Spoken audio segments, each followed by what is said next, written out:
welcome to the home of the Hillcrest Academy Comets, where it's a squealing pig time. Football time, interconference play, the Agassiz Valley North against the Agassiz Valley South.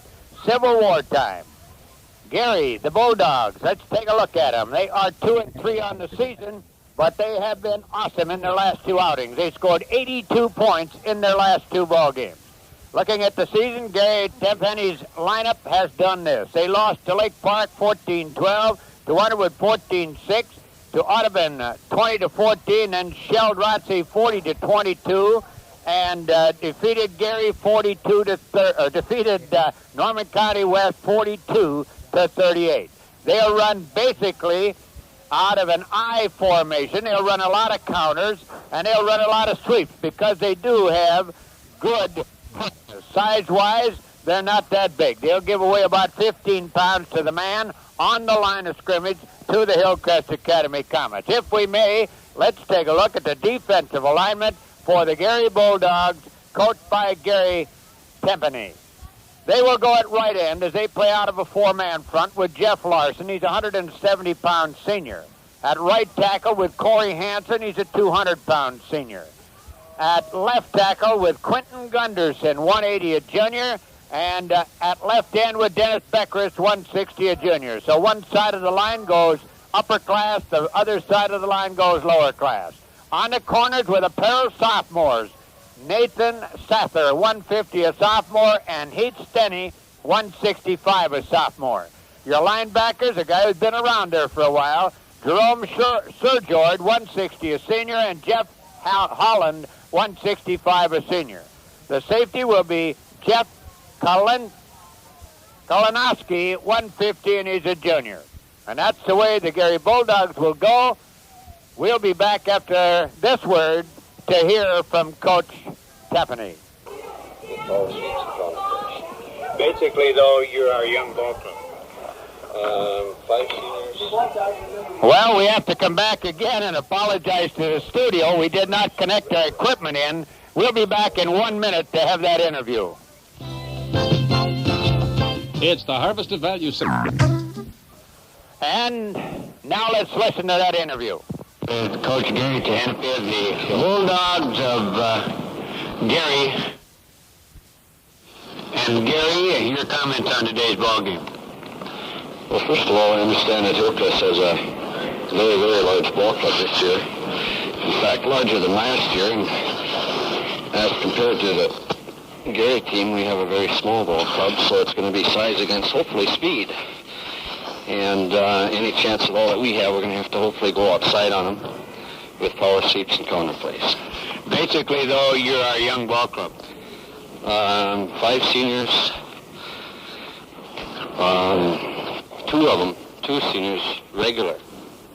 So, yes, without question. Okay, now looking at the North, you won a big ball game and a basketball score last week, 42-38 against what we've been calling the Winnipeg Connection, Halstead, Hendrum, Climax, Pearly, and anything else they can find on the west side of Minnesota. That had to be a big ball game for you. Now that sets it up for you guys for a shot at the state playdowns. Of course, you play one game at a time, but we got to look ahead. And, of course, that will go against Twin Valley in your season final. Right. I understand Coach Radnicki from Twin Valley will be here this afternoon to take a look at us. And they play Audubon down there, so I'll be leaving immediately after the game to go to Audubon. And the Halstead game was David playing Goliath. And as the story goes, David won, so that's all I say. You had more quick pebbles to throw at him. Definitely. We started out with counters, and the speed of the kids were actually too much for them. You scored the first 2 times you got your meat hooks on the ball. Yeah, one of them was a counter to Jeff Holland, and the second time we got a score from the play-action pass right off the counter, too. Okay, now back to today's ball game. Hillcrest Academy average about 193 pounds across their defensive line. They will play basically a 3. And the front line, will that cause you any problems? None whatsoever. It's going to be a difficult ball game since they're ranked 3rd in the state. And again, we know that they have the size on us, but it again won't change our game plan at all because we're interested in just fundamental football today and hopefully prepare ourselves for Twin Valley. Of course, really, there's a key to your whole season right there. You're talking about looking past the Twin Valley, because this ball game, win or lose, win, it gives you the prestige of beating the number 3 team. Losing doesn't hurt you because you still got to beat Twin Valley. That's correct. We have to be careful that we don't lose intensity, emotion, and aggression on this game, because although winning is a habit, unfortunately, so is losing. So we're going out after the ball game. There's no question about that. And you can't afford any injuries either. That's very true. We're awful young and we're not very deep, so we have to remain injury-free. Well, thank you very much, Gary, for stopping talking to us for a few minutes. Good luck this afternoon. Thank you. And that's our interview with Coach Tehemke. We'll be back after giving you the starting lineup for Hillcrest, and we'll talk with Coach Dick Risbroot. But now let's take a look at the offensive alignment for the Hillcrest Academy Comets, Agassiz Valley South champions, girding themselves for playoff time. But of course, right now, each and every game in the regular season is an important one to them. They are unbeaten at this point. They will start at quarterback with Brent Martinson, who finally found some hands to put the ball into against Audubon last week. And we feel that Martinson in that ball game released the ball quicker than he has at any time all year. We had that complaint of Mr. Martinson earlier, that he took too long in releasing the ball. His receivers were covered. Well, last week he took care of that and just absolutely riddled Audubon to the tune of 5 TDs. He's a 160-pounder, and he's a senior. The running backs will be Nick Mundus and Mark Bang. And I'll tell you, they really complement each other. When Bang is carrying the ball, Mundus will block. When Mundus is carrying it, Bang will block. If we had a choice, we'd have to feel, of course, that Bang probably the little better of the blocker of the two. Mundus is a 165-pounder, and he's a junior. Bang, incidentally, 170, and he's a senior. The flanker will be Steve Lundy. He's 155, and he's a senior. Missed the first part of the season, back now at full strength. Taking a look at the offensive line from the right side across with John Christensen, who came into his own last week. John Christensen, 170, a senior. At right tackle, Tippy, 2-ton Stensrud, 245, a senior. At center, it'll be Rick Nilsson, 210, a senior. At left tackle with Steve Hageland. Hageland is a 175-pound senior. At the left end, it'll be Scott Selvig, 165, a senior. And here's what Dick Risbroot has to say about today's ball game. Now some comments on today's football game with Gary, with Fergus Falls Hillcrest Academy coach Dick Risbroot. Dick, how's it look? Well, it's, we had good practice this week. We came off a big win against Audubon last week and scoring 40 points again against them. I guess I'm concerned about after the big homecoming win that we can get the guys up now for this game here. That's a non-conference game. We know we're in the playoffs as it is now. But, as non-conference, you're a little concerned about can you get the guys up and ready to play. Hopefully we are. We've talked about it and shared some things with them, and I hope they can get themselves up today. We know in for a football game today. Gary beating Norman County West last week. We know they got a good offense. It's windy today. It might be a factor. They've put 82 points on the board in their last 2 outings. They'll run a lot of quickness at you with sweeps and counters. Well, we got to stay at home at defense. We're going a 3-man line against them. I understand they're going 4-man line against us. So in our 3-4, we got to stay at home on defense, especially our outside linebackers and our defensive ends, cornerbacks. We got to stay at home at defense and do a lot of reverses and counters and coming back. And we hope we can have good penetration with our defensive line, put some pressure on them up front. Okay, you all right injury-wise? Yeah, we're okay. Okay, best of luck this afternoon, Dick. Okay, thanks a lot, Oats. And while the Hillcrest Academy band plays our national anthem, we'll be back in 1 minute. All right, we're back again, ready to go with high school football, and of course the Hillcrest Academy Comets and the Bulldogs coming out of Gary.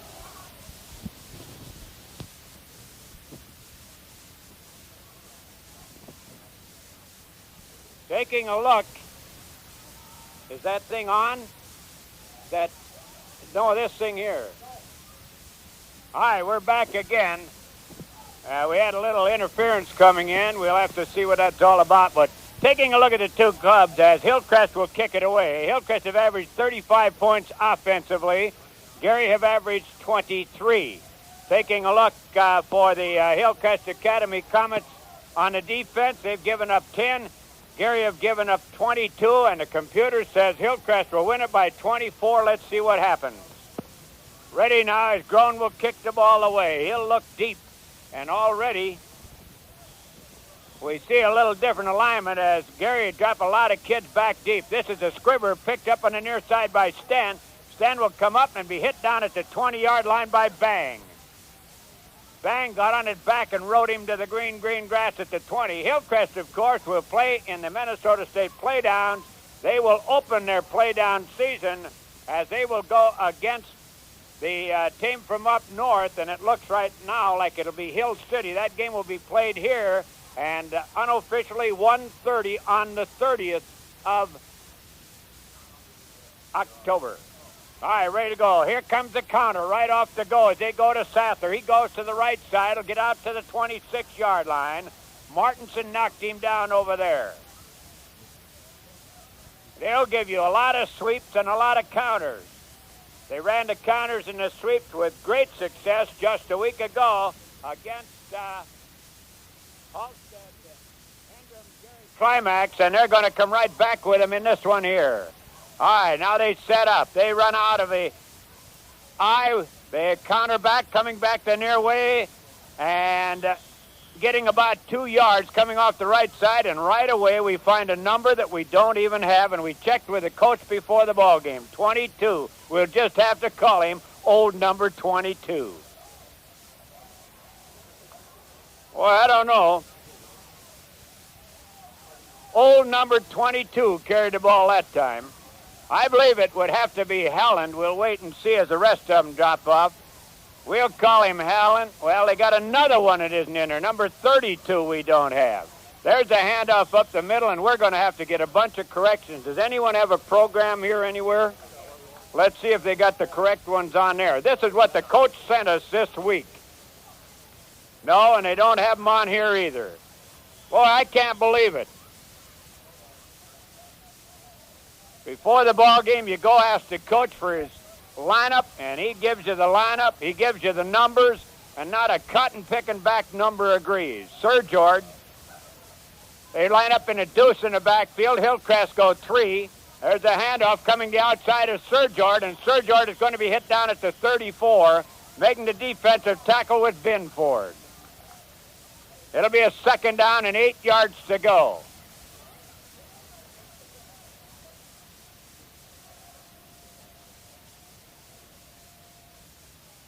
Up over the ball they come again. Leading them out over the ball is Martinson. They'll line up in a deuce with a flank on the right side against the 3-down lineman. There's the quarterback keeping, and Knutson is hit at the 31. Good penetration by Christensen. John Christensen coming through. It'll be a third down and about 10, back actually to the original line of scrimmage.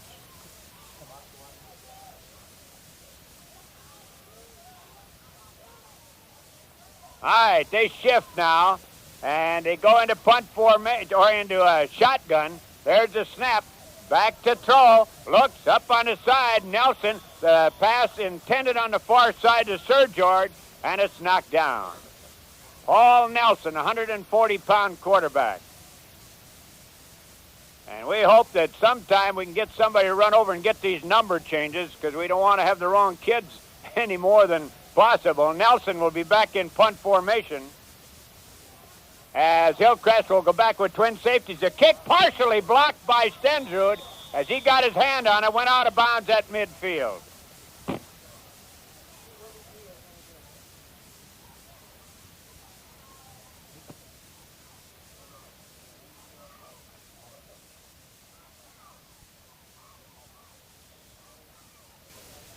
Well, we're going to have to talk in the back. Would you go over and take that program over and get what changes they've got?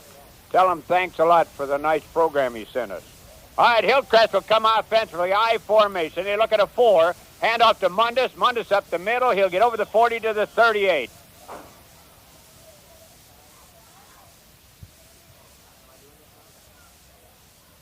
There on the bottom of the stack that time was Corey Hansen, a 200-pound senior for the Gary Bulldogs. as it's 2nd down and 7 yards to go. We're in the first period scoreless. Agassiz Valley North against the Agassiz Valley South. I formation, flank left. They show you the 4-man front again, even line. There's the handoff. Mundus to the outside. Mundus is at the 30. He'll go all the way. Mundus into the end zone as he slid to the outside and went 38 yards for the touchdown.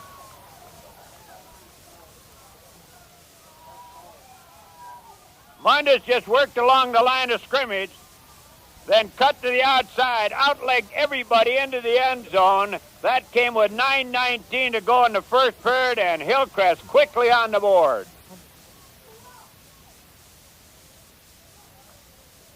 Going for 2, they'll line up a deuce in the backfield. The pitch is back. Mundus goes outside, turns inside. He is in for the 2. And with the score, Hillcrest 8, Gary nothing. We'll be back in 30. All right, it's time to come back Mike's side. Hillcrest busting out in front on a 38-yard scamper by Mundus. Grand will kick it away. Here's his kick. This is a better one. Go down. It'll go into the end zone. Oh, if it had been a yard shorter, it would have gone out of bounds, and then the ball would have come out to the 30. This way, it'll come out to the 15.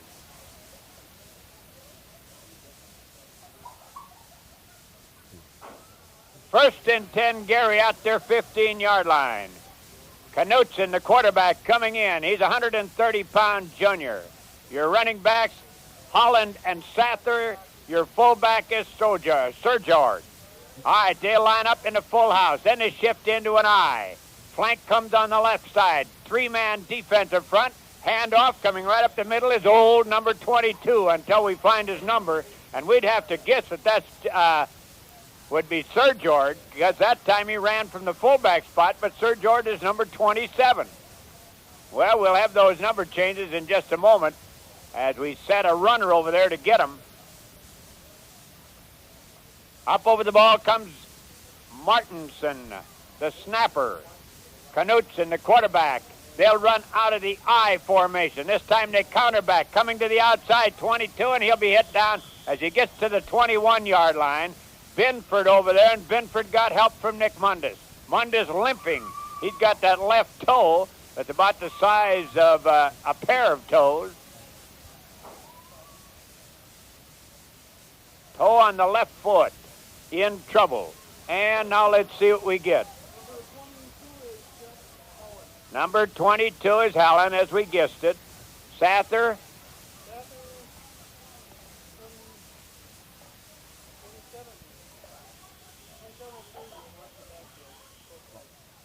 Well, let's see what the numbers, though. Sather is number 30, and Sir George is number 37, so we've got them straight. Thank you very much. Okay, ready to go now. Did you give them our kind words to tell them it would... Oh, well, we'll tell them after the ball game.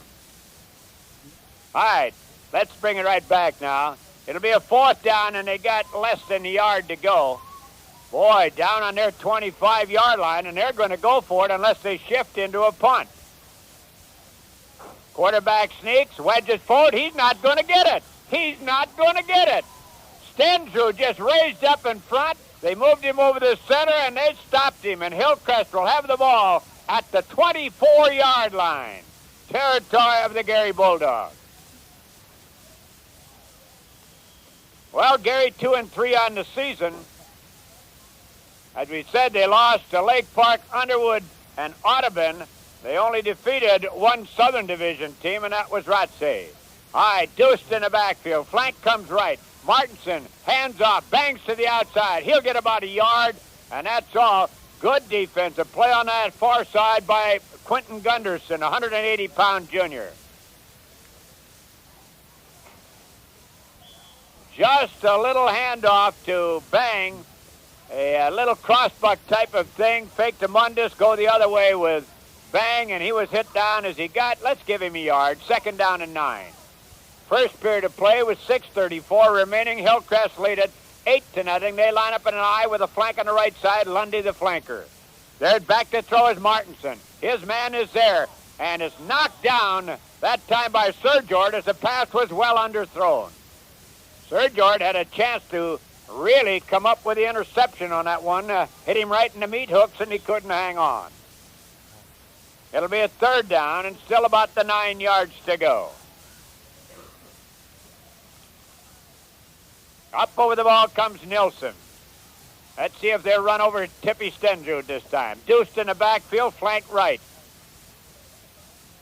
Back to throw is Martinson. Martinson screens at the Bangs. He's got all kinds of running room. He'll have a touchdown. Bangs on the screen, a 24-yard touchdown pass.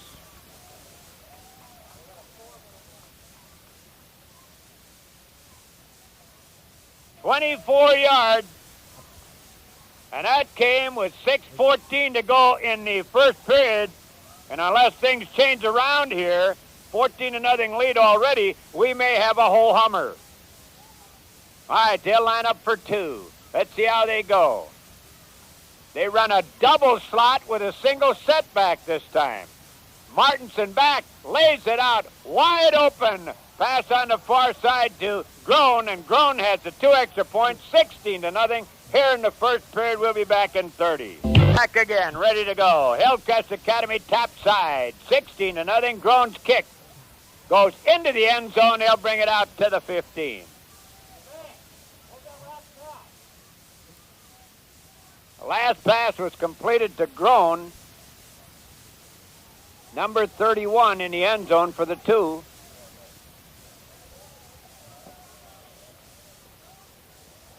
Looked just like a little out pass. Went down about 3 yards, cut to the outside. He was wide open in coffin corner. All right, now they line up in an I formation. Flank comes left. 3 down linemen. Handoff, trying to get some room is Sather. Sather will get up over the 15, about the 17, 18, and into the 20 on good second effort. Excuse me, Halland. And now we've got the name straight, and I can't get him. Holland up over the 20 to the 21-yard line. Give him 7, call it 2nd down and 3. Up over the ball, they line up, like to line up in a full house. This time they don't. They run out of a double wing with a single setback. Bring Sather in motion. Quarterback goes to Nelson, pitches out Sather. Sather going to be hit down, but not until he picks up the first down, getting over the 25 to the 20. Well, let's see just where they put it. One official standing here. They put it on the 26. 1st and 10.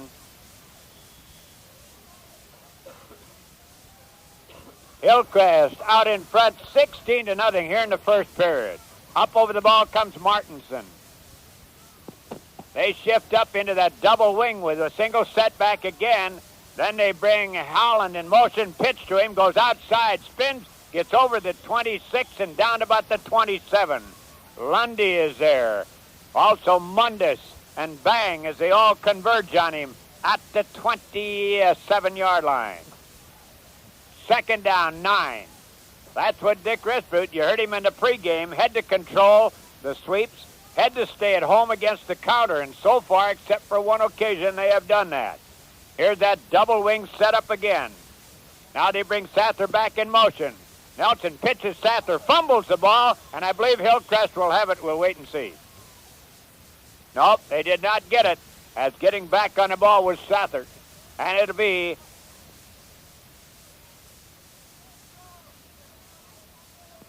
a 3rd down and about 13 yards to go. Oh, I'll tell you, that 3-man front of Hillcrest just gobbling up the Bulldog offensive line, and they've got to start helping those runners a bit. All right, Sather goes back in motion. Here they'll counter.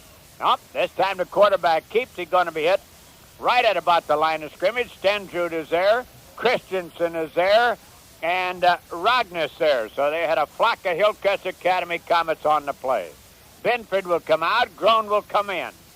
Punt formation time for the Gary Bulldogs.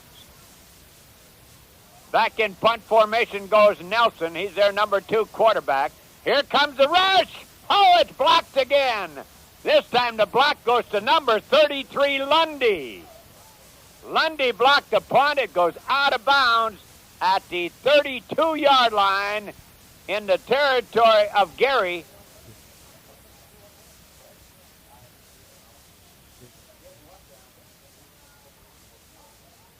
Ready to go. We have 3 minutes and 52 seconds still remaining here in the first period of this one, and Hillcrest have jumped out in front 16-0 already. All right, they put Mundus in motion. There's a handoff to Bangs. He breaks up the middle. He'll go down to the 26-yard line. Knocked down there by Corey Hansen. Hansen got helped by Sir George. It'll be a second down, and they will have about 3 yards to go.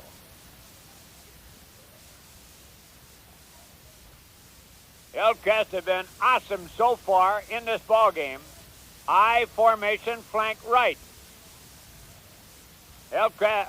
Gary go to kind of a flex defense. There's the pitch to Mundus outside. He's at the 20, spun out of bounds at the 18-yard line. That'll be enough for the first down.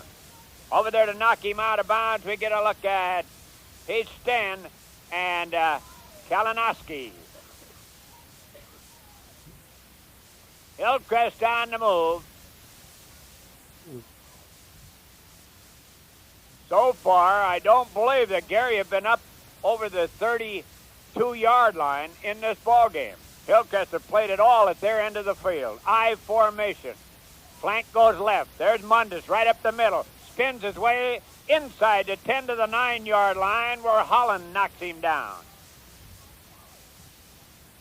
Very close to the first down. It'll be second down and a cat's whisker. Groen will come in. Coming out of the action will be Selvig.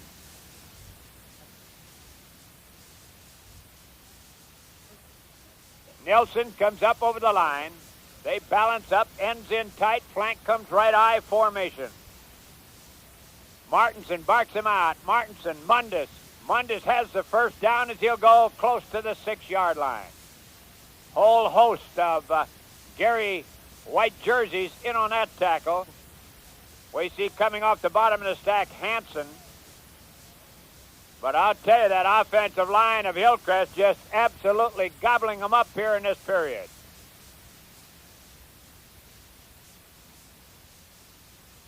All right, they deuce it in the backfield. Flank comes right. Martinson back to throw. Out on the side, wide open. Christensen quit running. If he'd have kept running, the pass would have been right in his hands in Coffin corner. It goes incomplete. It'll be second down. And they'll still have the 10 to go, or the goal to go. They're inside the 10, so it's no longer the goal situation. Deuced in the backfield. Frank on the left side with Lundy. Martinson, Mundus, outside. 5, 4, 3. Hit down there by Holland at the 3-yard line. They're just sliding off the outside of that tackle and getting all kinds of running room.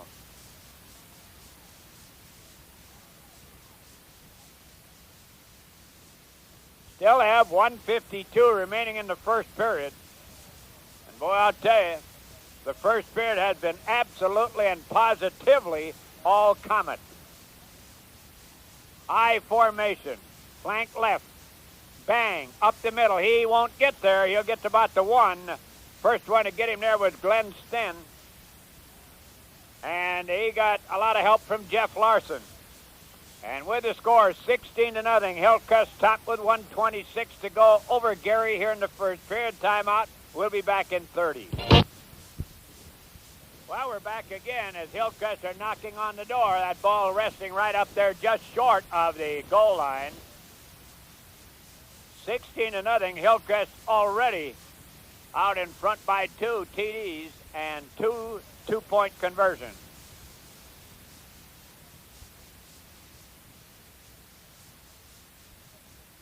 Right now, looking at the situation, if this game continues this way, and remember that Twin Valley and Gary will play for the right to go to the state meet in the Northern Division, conceivably a team could go into the state playdowns unbelievable with a record of 3 wins and 5 losses.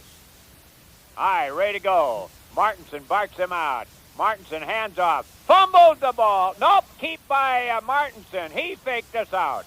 Good fake by Martinson. They tackled Mundus, and Martinson goes in with a touchdown. Boy, good fake by Mundus that time. He went to the line, turned around as if he was looking for the football. We went along with Mundus' acting, and in the meantime, Martinson just rolled in from 1 yard out. That came with 1:20 still remaining in the first period of play. Well, last week against Audubon, it was lopsided. Here goes the end around, and coming in is Groan. They pitch to Groan, and Groan goes in with a 2. And it's 24-0. Hillcrest over Gary. We'll be back in 30. All right, we're back again. We're still in the first period with 1:20 to go, and Hillcrest leading at 24-0 as Groan will kick the ball away. Good high kick. This one will go into the end zone. He'll bring it out. Groan, a sophomore, an excellent kicker, although he squibbed his first one out of the joint. But the last two, he's head into the end zone. Excuse me, last three. The one went in at Coffin Corner. So he has been kicking the ball real well, 50-yard plus.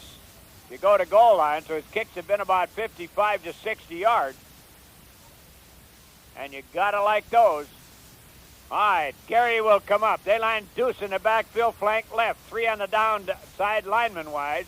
Ball is fumbled, and Hillcrest is going to have it again.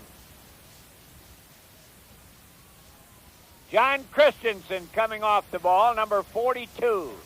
Boy, Hillcrest had a couple of shots at it, and finally John just says, I'm going to lay on it and hatch it right here. John Christensen, number 42.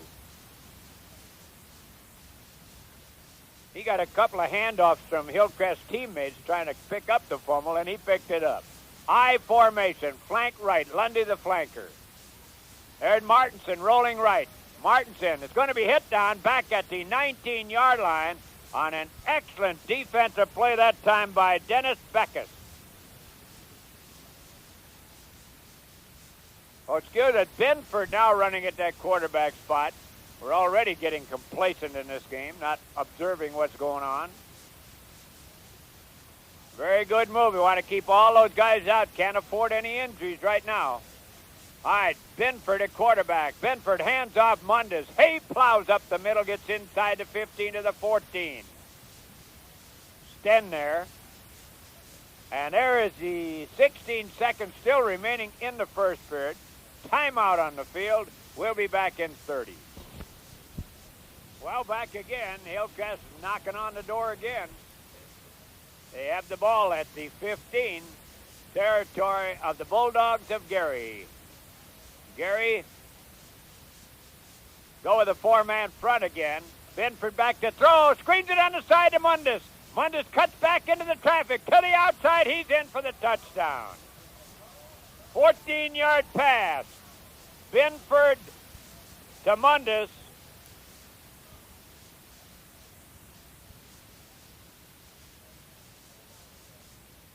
And that came with 9 seconds remaining here in the first period of play. And it's 30-0. Lundy flanks out. And, they run out of a double wing this time. Soul set back. Back to throw. Binford up the middle. Incomplete. No good on the extra point. 30-0. Hillcrest will be back in 30.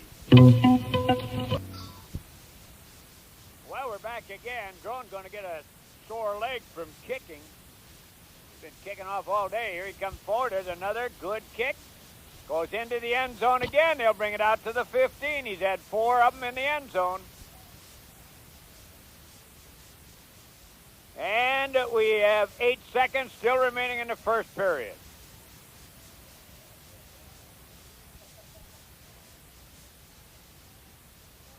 Ball comes out to the 15-yard line. The Bulldogs will put it in play there.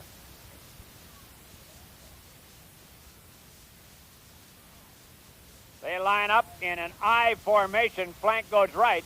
And the pitch goes the outside to Holland. And Holland is popped out of bounds. Oh, they say he was out of bounds before he fumbled the ball. And what a pop Mundus put on him. We're going to see an offside penalty, I'm sure. we'd have to guess that it's going to be against Hillcrest because Berg took a head start. Old Red Grange was halfway in there. Twinkle Toes with the pass interception for 7-yard touchdown last week. He anticipated getting in there a little quickly this time. Offside.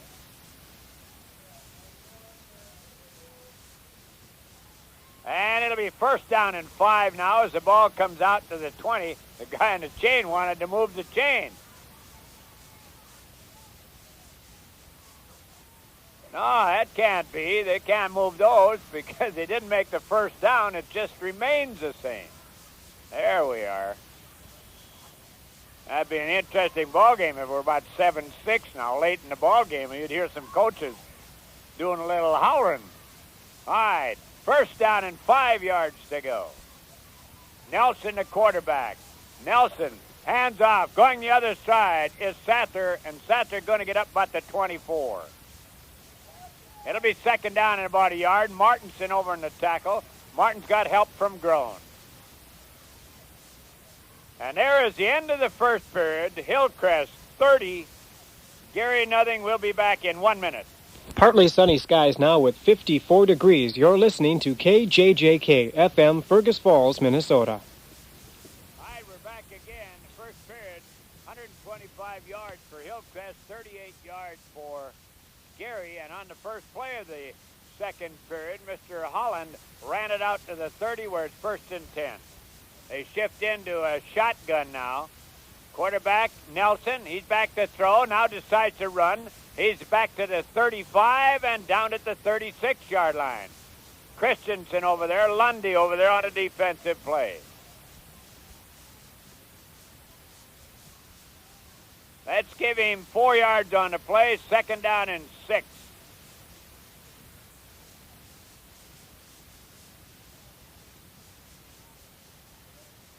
.11:20 remaining in the second period. Hillcrest have jumped out 38-0. They line up now. They shift into an I formation. Oh, shotgun, excuse me. Shotgun, back to throw. They screen it on the side, and there's going to be a loss. They screened the pass to Holland, and the guy who really stopped the play was Groan, but then he got help from Berg and Stendra, but Groan made him do a little toe dance, and by the time he got past Groan, it was too late. There were a couple of guys there to whack him. That's back at the 29. Third down, 13 yards to go.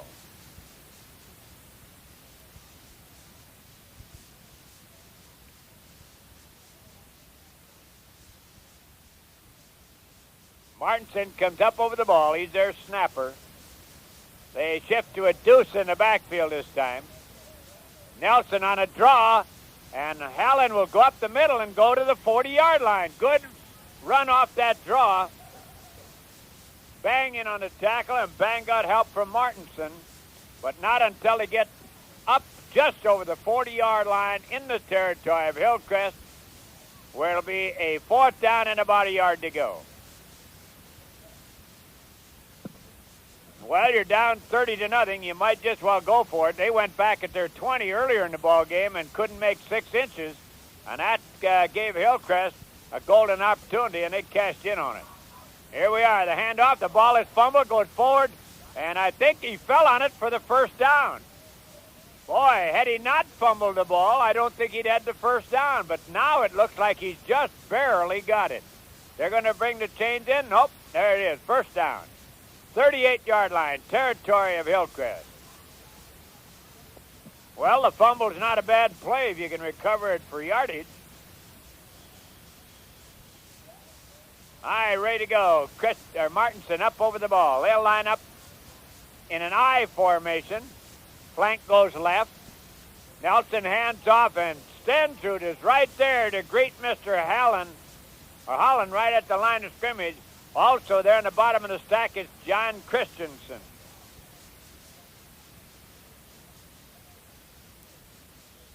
Christensen in the last 2 ball games has really come on defensively. He's not exactly the best pass snatcher in the business, but he sure has done an excellent job on the defense. All right, ready to go. They put Hallen in motion. Back to throw. Knutson has it blocked. That pass was blocked by John Christensen as he came roaring through, and it fell incomplete. And it'll be third down and still 11 yards to go, right at midfield.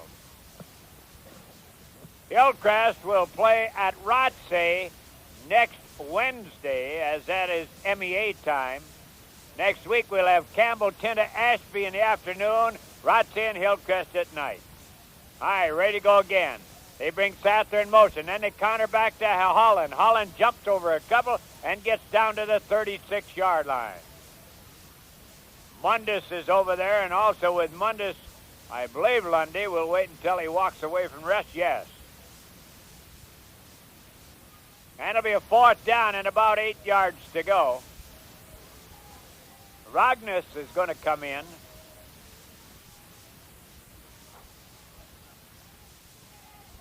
Back in punt formation. There's a kick, a high kick.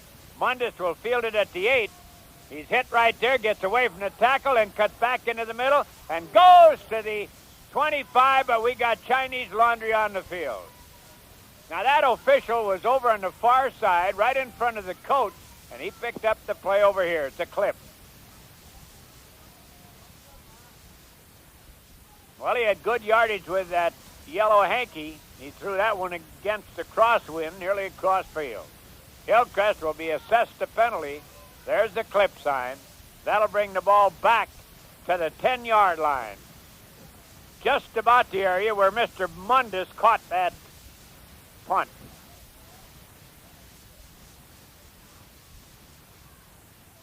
$30-0. Hillcrest with 8:12 still remaining in the first half. Well, Mr. Heppel and Mr. Kennedy up here looking on. All right, ready to go. I formation. Flank comes on the left side. Martinson back in a quarterback. Off to Groen. Groen puts his head down. He'll get to the 12-yard line. Wrapped up there very quickly by Holland. Holland got help from Kolonowski. And then over to make sure that nothing more happened, Mr. Nathan Sather comes along. Let's give him 2 on the play, second down and 8 yards to go. They go with, now they shift into a flex-type defense. I formation. There's Martinson keeping. Martinson's going to be hit back at the 10-yard line, and the guy who did the job all the way that time was Dennis Beckett. Third down and 10 yards to go for all intents. 30-0 with 7:47 still remaining in the first period. Hillcrest put 30 points on that big blue scoreboard in the first period. Out of a deuce in the backfield, flank left, even on the defense this time. Back to throw is Martinson. He looks, he fires it up the middle, deflected and caught. Beautiful catch that time by Christensen. We no more than said he couldn't catch the pass. Then he makes a great grab. He tipped it up in the air, caught it, and hit down at the 30-yard line. Had the pass been thrown a little deeper, I think Mr. Bang would have had a touchdown. He was in behind everybody. Or if they'd have changed. I formation, flank left, back to throw Martinson, right up the middle. Beautiful catch again by Christensen. And he fights his way inside the 25 to the 24. Defensive play by Heaston. Boy, ever since Martinson has gotten smart and started to throw the ball release quicker, he has had great success with the throw. First and 10. I formation, flank right. Binford in there now. They fumble the ball, and Lundy picks it up and is hit back at the 27-yard line.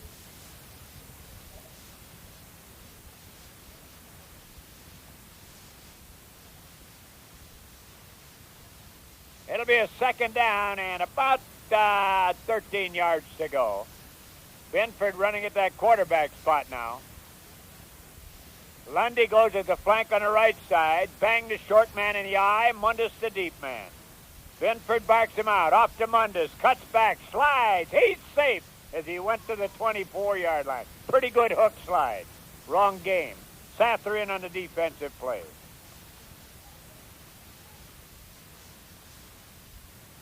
Tonight we'll be at Breckenridge in what has to be the biggest game in the Heart of Lakes Conference tonight. Breckenridge must win in order to stay alive, as they were beaten by Perm a week ago. Pelican Rapids come in unbeaten. All right. Deuced in the backfield, flank left. There's a pitch back. Rognus trying to get outside. Good job on the defense as they strung it out, and a tackle made by Halland at the 26. They strung that play out very well. Halland came up from the corner and put the popper on him, and it'll be a 4th down and about 12 yards to go. Well, I think this, if they stop him here, it'll be the first time that Hillcrest have been stopped in the ball game. I formation, flank right. Binford's going to throw right here. He drops back. He flyers a dying swan up in the air, and it's picked off. Boy, that fluttered like a wounded duck. It's picked off by Holland, and he's hit down at the 15-yard line. Probably even for you hunters, more like hitting a pheasant, because you hit a pheasant in the eye, and he goes right straight up in the air, and that's about the way that pass went. Rognus will come in, Groen will come out, and Rognus will play on the corner. Gary deep in their own territory. They're on the short end of the stick at 30 zip here in the first half. I formation, flank right with Holland as the flank on the right side. They counter back to Holland. Holland has been their running back, and he'll get up close to the 19-yard line. Allen carrying the ball. Boy, I'll tell you, Gary throw a lot of things at you. They'll run out of a double wing as they flank out on both sides. They'll run out of a shotgun. They'll run out of a deuce in the backfield and out of the I formation. So far, the counter with Holland has been their most successful running effort. I formation. Nelson, the quarterback, hands off Sather, gets his head down. Rognus wraps him up at the 21. Sather with the ball.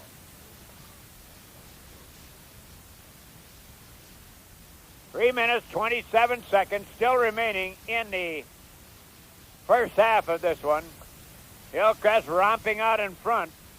Boy, I guess we're going to have to get a bigger computer if Hillcrest keep doing this, because our computer says Hillcrest by 24. They had 30 at the end of the first period.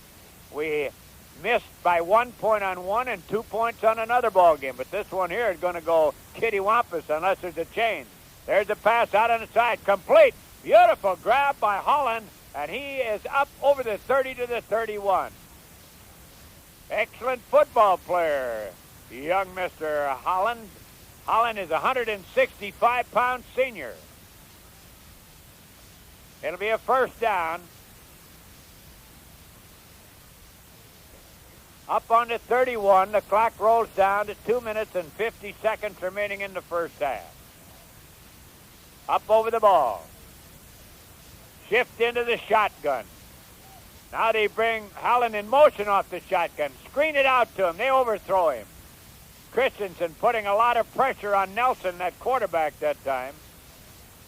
And he released too quickly. Holland did not have a chance to get to it. Knutson come back in. They got two Irishmen playing a quarterback, Nelson and Knutson.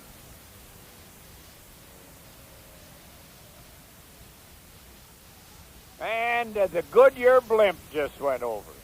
Nah, no kidding, just an airplane. All right, ready to go. They're into the shotgun again. Knutson back. They bring man in motion. Here they fire up the middle. It's going to be intercepted by Martinson at the 25. He comes to the near side to the 30. He fumbles the ball, and he tries to fall on. I believe he got it back again. Nobody near him. Nobody near him, and he coughed up the football and then managed to fall on it back at the 31-yard line. Well, I only saw that once before. Barry Johnson for Fergus Falls High School Otters running for a touchdown. Nobody near him, and he hit the ball with his knee as he tried to change hands. The other team recovered that one. Embarrassing. Well, the big red horde comes up over the ball. I formation. Flank left. Binford at quarterback. And out of the eye, and the handoff this time goes to Lee Taylor, who just came in. And we're going to have a lot of kids in this ball game, I am sure.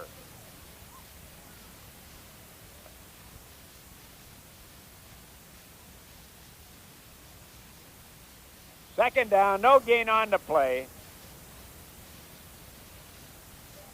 Rognus, they run out of an I formation. Again, flank comes left.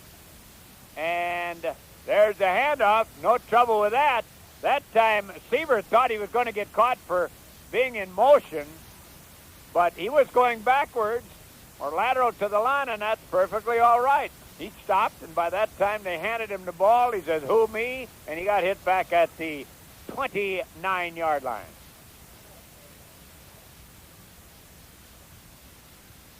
Third down and 12 yards to go. 30-0 Hillcrest. Deuce in the backfield, flank right. Binford back to throw. Binford rolls right. Now he comes back this way. Now he goes back again.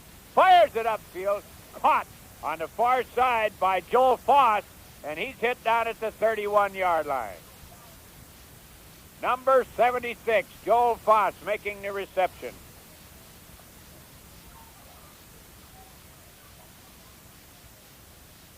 Well, it looked like Mr. Binford was going to be hit back to around the 10. He tippy-toed around, finally got the pass away. Mundus will come in to punt as Holland will go back to take the kick. Holland back at about the 20-yard line. Mundus will kick it away at about the 21. The snap is good. The kick. It's a good, the wind holds it up, and it's going to fall dead at the 31. I do not think it hit the back of the blocker, so it will go to Gary, as downing the ball that time was John Christensen. Boy, that time the kid was busy blocking, and he nearly had it hit him right on the backside.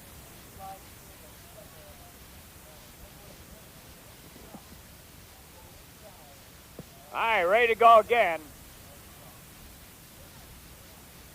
Shift into the shotgun. Back there is Knutson. Now they bring Sather in motion.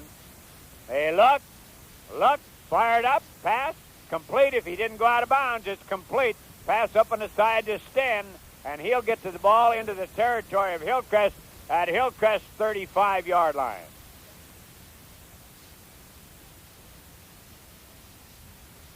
That time, Mr. Knutson had time to throw the ball. We're down to the final 14 seconds of the first half. Up over the ball comes Martinson, their snapper. Flank comes right side, shift back into the shotgun. The snap, it's a good one. They look to throw. He fires it on the side. Holland has it tipped away at the last moment by Martinson.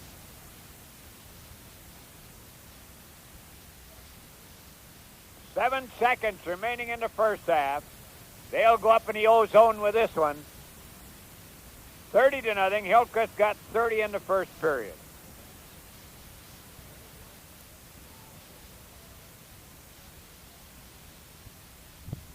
All right, ready again. This time they run a double out on the far side. Here's the snap. Let's see what they do with it. In heavy traffic, breaks through the middle, goes to the outside, and it's going to be hit down at the 30 as the first period ends. With Hillcrest leading at 30-0, we'll be back in 1 minute. Hi, we're back again. Let's take a look at the first half. It has been absolutely and positively all Hillcrest Academy. The first time they got their hands on the ball, Mundus, 38 yards. At 9:18, made it 6-0. Mundus on the run as he slid off the right side, made it 8-0. Then a screen pass, Martinson to Bang. Bang went 24 yards into the end zone at 6-14. It was 14-0. Then Martinson hit Groh on a square out down into the corner, made it 16-0 on the extra point. Then Martinson wedged in from 1 yard out of 120, 22-0. Then the pitch to Groen, and Groen was in with the extra 2. Then Binford hit Mundus for 14 yards with 9 seconds to go in the first period. Extra point effort, no good. 30-0 at the end of 1. And that's the way we are at the end of 2. Absolutely all Hillcrest here in the first half. We'll be back in 12 minutes with the second half. Partly sunny skies. Winds are from the west at 9 miles an hour. We have 54 degrees. We send it back now to Oats LeGrand for more football action between Hillcrest and Gary. Well, hi, everybody, and welcome back. Second half of play. Quickly, the stats in the first half. Hillcrest, 165 yards, and Gary, 80. For Hillcrest, 80 running, 85 passing. For Gary, 66 running, 14 passing. Martinson, 4 for 6 through the air for 69. Binford, 2 for 4 for 16. Mundus, the leading runner, with 78 yards on 10 carries. Holland for Gary, 10 for 44. And we're ready now as Groen will kick the ball away. Groen comes forward. There's a kick. Holland will pick it up at the 1. They set a wall down the far side. 10, 15, 20, and the 21-yard line brings him down right there. Mundus over there and John Christensen on the defensive play.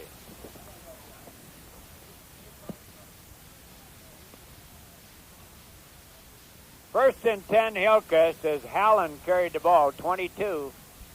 He carried it from the 1 out to the 21, a 20-yard return of the kickoff. All right, double wing.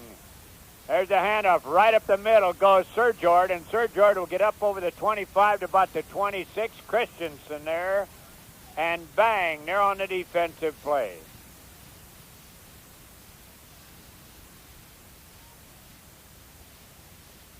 Second down and about 5 yards to go. We're in the third period. Hillcrest got 30 points on the board in the first period. Flank comes, or a double wing again, and they bring Holland in motion, cuts the outside, cuts back in, and is hit down. Binford did an excellent job on the corner, fighting off the blocker, and then taking Holland down to the ground at the 26-yard line. He hand-fought the blocker, would not let him get to the outside, forced him back on the inside, and then made the tackle. Ready again. They line up, and they'll go that double wing route again, a single setback with 2 wings. There's a counter to Sather, and Sather is wrapped up by Christensen, loss of a couple.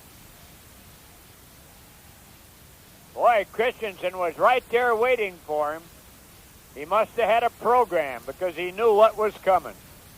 All right, it'll be a 4th down, and they have about 7 yards to go. Back in punt formation goes Nelson. Single or double safeties, Groen and Mundus. Kicking into the wind.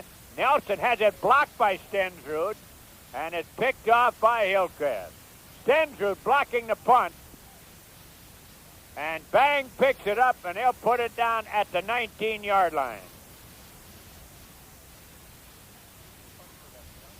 The punter is Nelson, number 10. And I'll tell you, Hillcrest coming through like coming through a sieve. Nobody's slowing up that defensive line. Of course, Stensrud at 245. The tank comes through there. It's pretty tough to handle. Out of a deuce backfield. Hand off to Bang. Hurdles a couple and goes to the 15-yard line. Wrestled down there by Sir George and Holland. Let's give him 3 on the play. Second down. Let's give him 4. Second down and 6 yards to go.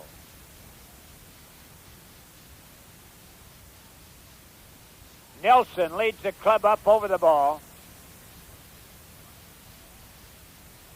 Nelson, the center, leads them up over the ball. Now we're ready. There's a pass on the side. A flea flicker to Mundus. And Mundus will be hit out at the 4. Holland knocked him out. That time Lundy just turned around from his flanker spot. Martinson hit him with a quickie, and Mundus coming around took it and ran down, was popped out, they say, inside the 4 to the 2-yard line. Razzle-dazzle. To Lundy to Mundus. All right, let's see what they do this time. Now they're going in I formation. Flank left, Martinson, hands off, and into the end zone goes Mundus. Mundus from 2 yards out That came with 9:25 remaining in the third period, and Hillcrest lead at 36-0. Mundus gets his third touchdown of the ball game.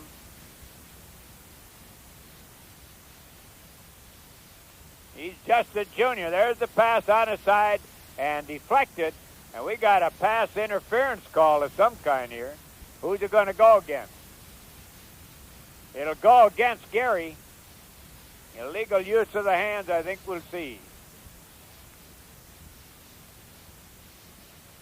There it is, illegal use of the hands, and they'll try it again. Groan will come in.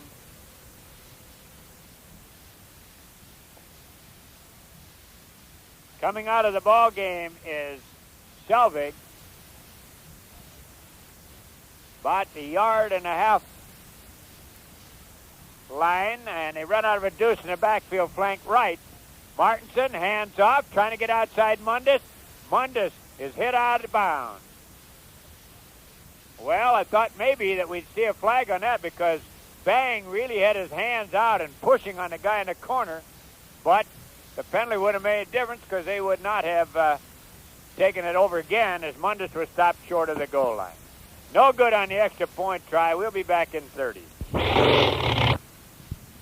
And we're ready to go as Groan will kick the ball away. It's a short kick this time. Picked up and dropped, and finally Sten comes up with it, and Sten will get out to about the 25-yard line. That's it. On the 25.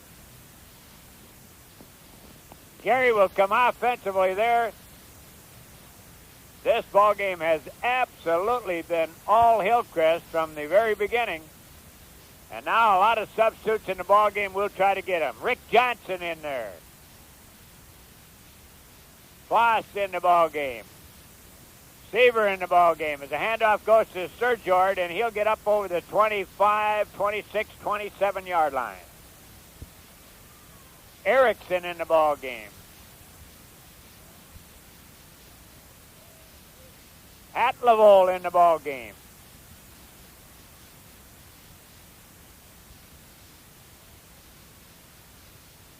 Taylor in the ball game. All right, the double wing again. They put Sather in motion. There's a handoff to Sather. He's going to get over the 30 and down about the 33, 34-yard line. Defensively, Rogner's first one to pop him.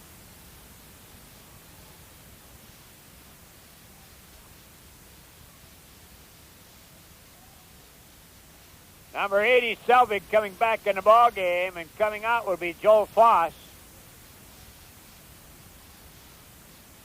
Sather comes up on a wing on the right side. Now he goes back in motion.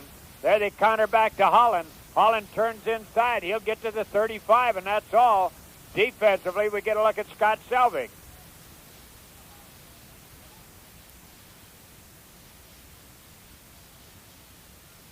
Clock rolls merrily along. We still have 7 minutes and 57 seconds remaining in the third period. Hillcrest out in front of Gary, 36-0. Hillcrest will be at Rotsey on Wednesday, then at Norman County West for their final ball game. And right up the middle goes Sergeant, and he's going to get over the 40 to the 38. Seaver in on a tackle along with Rick Johnson. But it'll be a second down and about 4 yards to go.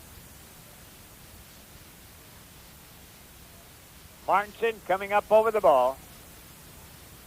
Now they shift up. They run with two wings and a single setback. Now they bring Sather in motion. Right up the middle of Sergeant, and he's going to get just short of the 36-yard line, where it'll be a third down and still about a yard to go. Bergen on the defensive play along with Selvig again. And it'll be third down and 2 yards to go. Excuse us.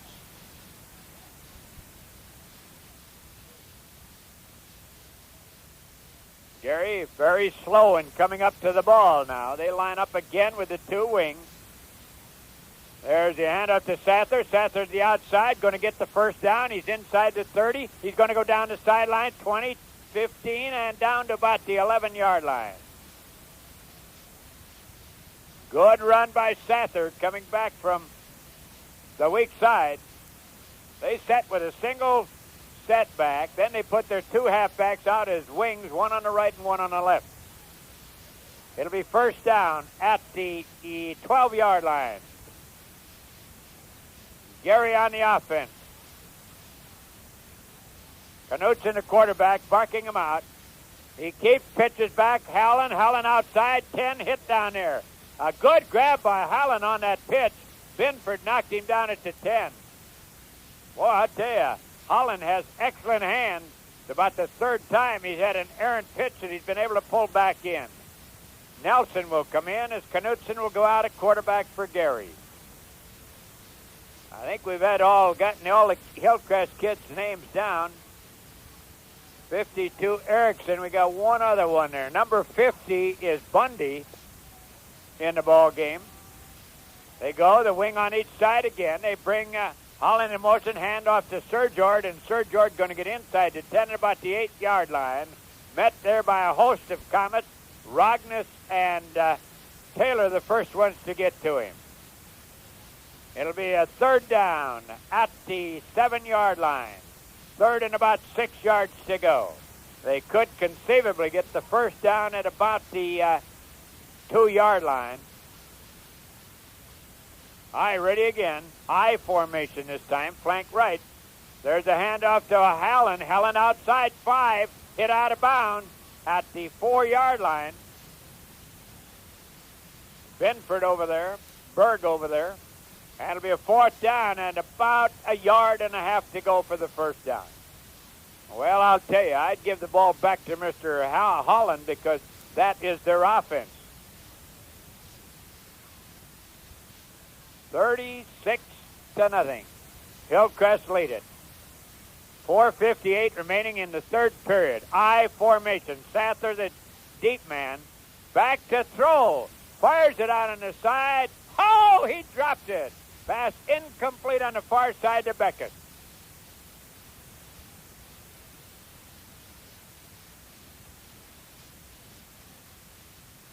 Hillcrest will take over at the 5-yard line.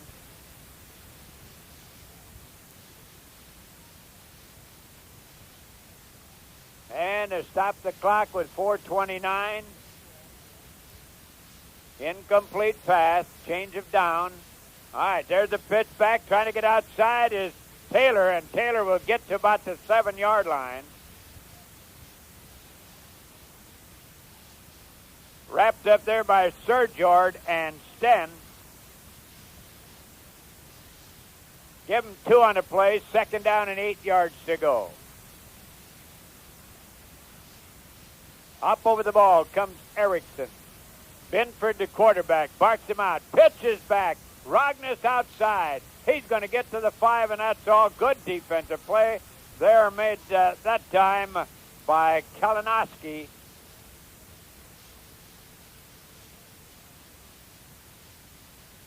Third down and, for all intents, 10 yards to go. And when they get to fourth down, we're going to see the big red horde putting their regulars back in to get the punt away. All right, Binford barks him out. Binford back to throw. Binford back in the end zone. Binford being shagged. He fumbles the ball. I think we're going to see, did he get it out of the end zone? He fumbled it. 1 foot line. Oh, he's lucky he fumbled it forward. It went out of bounds at the 1 foot line. And now Mr. Mundus will not have a great deal of room back there to punt it from. He will, however, have some breeze to help this one along. Boy, I'll tell you, Binford not very quick. And he had trouble getting out there now. He's got his heels right back to the end line. He takes a backward step. We're out of the end zone.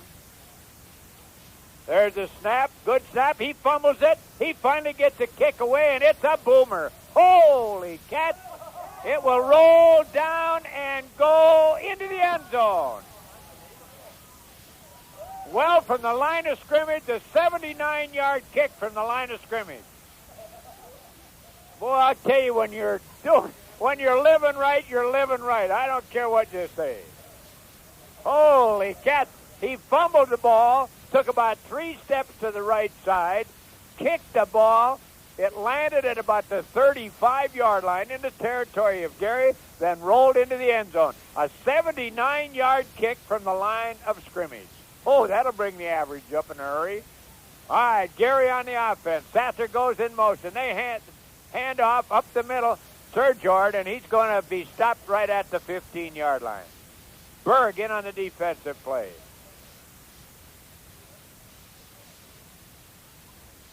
Well, I tell you, when you get a kick like that, after you're in trouble fumbling the ball, you're very pleased to get it back to midfield. Then when you get the good roll of about 30 yards, that all adds frosting to the cake. All right, they shift up again. They've got a single setback. They bring Sather in motion. Rolling to the right is Nelson. Nelson puts his head down. There's a flag on the play. Oops. And Nelson is hit out of bounds by Binford at about the 19. We'll see a hold.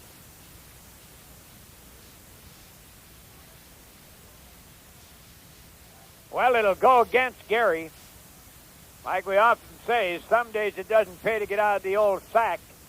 And for the Gary crew today would be one of those days. Reminder tonight, Kid Jack will have a biggie. The Breckenridge Cowboys entertaining the unbeaten Pelican Rapids Vikings of Al Sigley.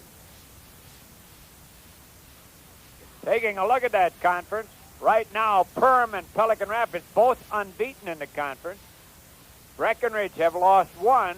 If Breckenridge wins this one tonight, then they will have one loss along with Pelican. It could go right down to that Perm game, the last game of the season, to determine who is going to be the Heart of Lakes champion. Single setback again. There's Knutson handing off to Sather. Sather goes off the right side about the 12-yard line. And right there with his arms wrapped around the ankles, we get a look at Lee Taylor. It'll be 3rd down and 11 yards to go.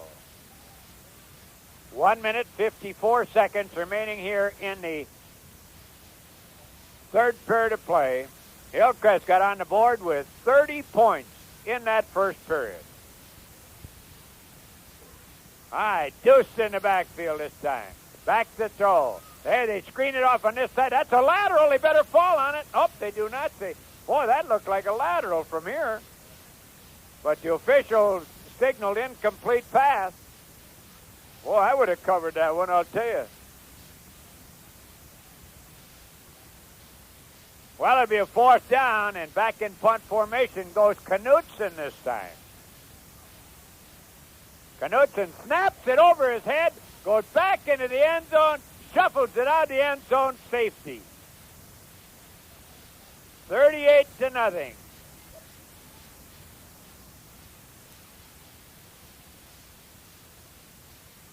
Well, they'll come out to the 15. Free kick now, and Hillcrest will assume good field position again.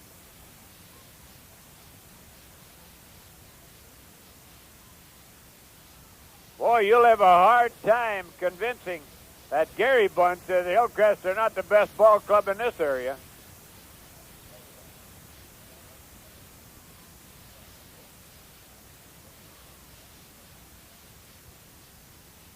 A bad snap on the punt. And rather than let it roll around and let Hillcrest have a chance to fall on it for a touchdown, Knutson flipped it out of the end zone and ended up with a safety. That's what you might call intentional grounding of a bad snap. He just picked it up and threw it out of the end zone. All right. Holland will kick it away. Holland has been Gary's football team here this afternoon.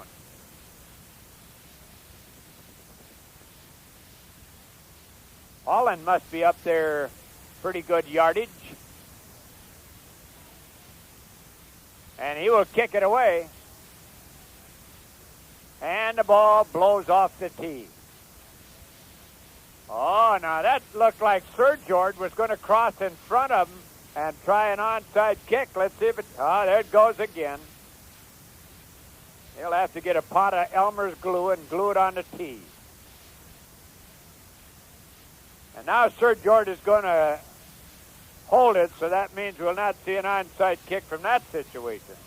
There's a kick, a squibber type, rolling, and goes out of bounds somewhere around the 34-yard line in the territory of Hillcrest. They'll come offensively, leading it 38-0.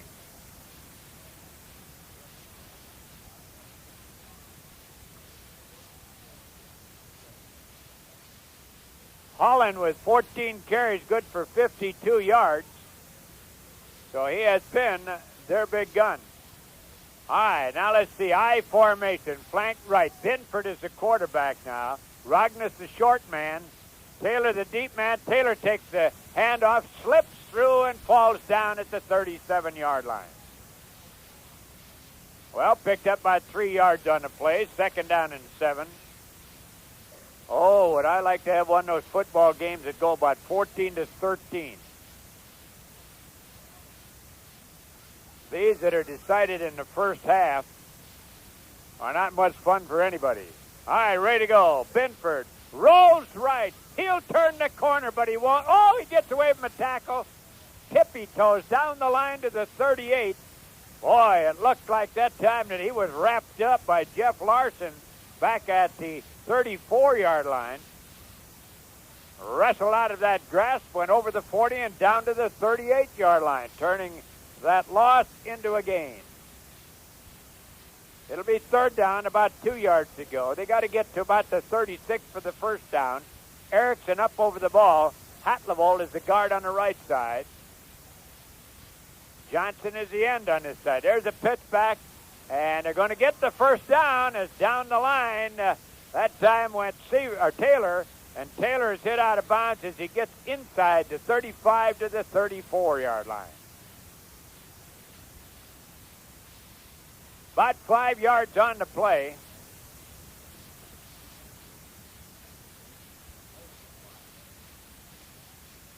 Okay, Deuce in the backfield. 2 down linemen. There's a counter back the other way to Rogner. Spins out of the grasp of the tackler. We got a flag on the play as they go to the 39. I think we'll see a face mask in this kind of a situation. There it is, face mask. Boy, remember what we said? Some days it doesn't pay to get out of the sack. Well, a snap over the punter's head. They go out of the end zone for safety. Now Hillcrest reserves on the drive. They get a face mask down deep in their territory. I'll tell you, it's a bad day for the Bulldogs. They have growled and snarled, but haven't hurt anybody.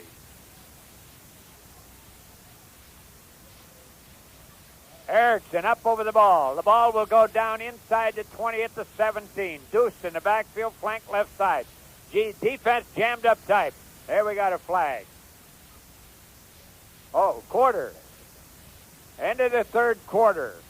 Attaboy, Lundeen. Keep your thumb on that clock. 3rd period ends, 38-0. Hillcrest will be back in 30 seconds. And we're back again. 4th period of football, Hillcrest cruising along with a 38-0 lead.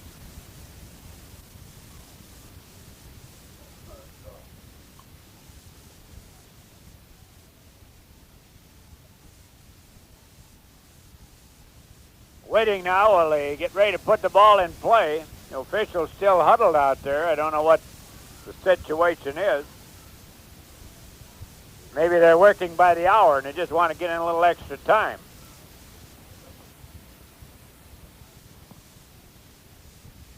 Ex-Superintendent Awney coming up here. I imagine he'll be over at Breckenridge tonight. Not going over and see the Cowboys and Pelican Rapids. You'll have to listen to K-Jack then. We'll have it. Okay, ready to go. Hillcrest on the offense. I formation, flank on the right side. Defense jammed up tight. Handoff, Rognus. Rognus is hit for no gain. Good defensive play. Coming up is Holland. And we got to give him a lot of credit. He has been in on most of the tackles. He has been their offense. That we are referring to the Gary Bulldogs.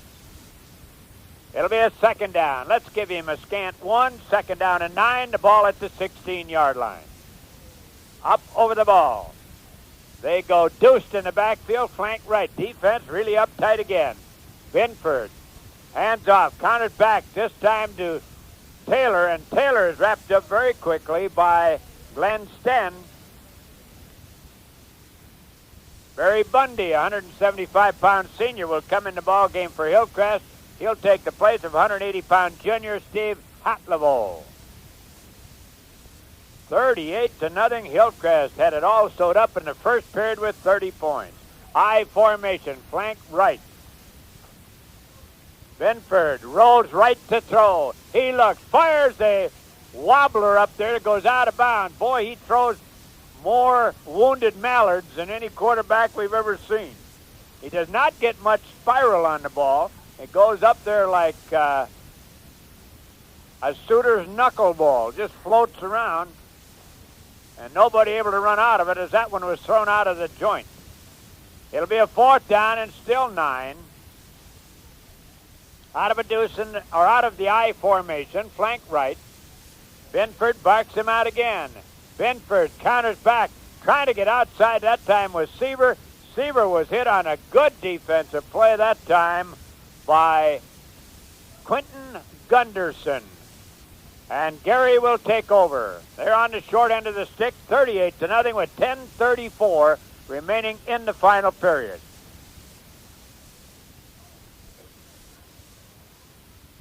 Hillcrest, as we said, will be at Rotsey next week. This will be Hillcrest's 6th win in a row right here. All right, there's a handoff, trying to get outside. Holland again, and Holland will get about 3 as he goes off the left side. Over there, we get a look at number 34, Lee Taylor, in on the defensive play along with Berg.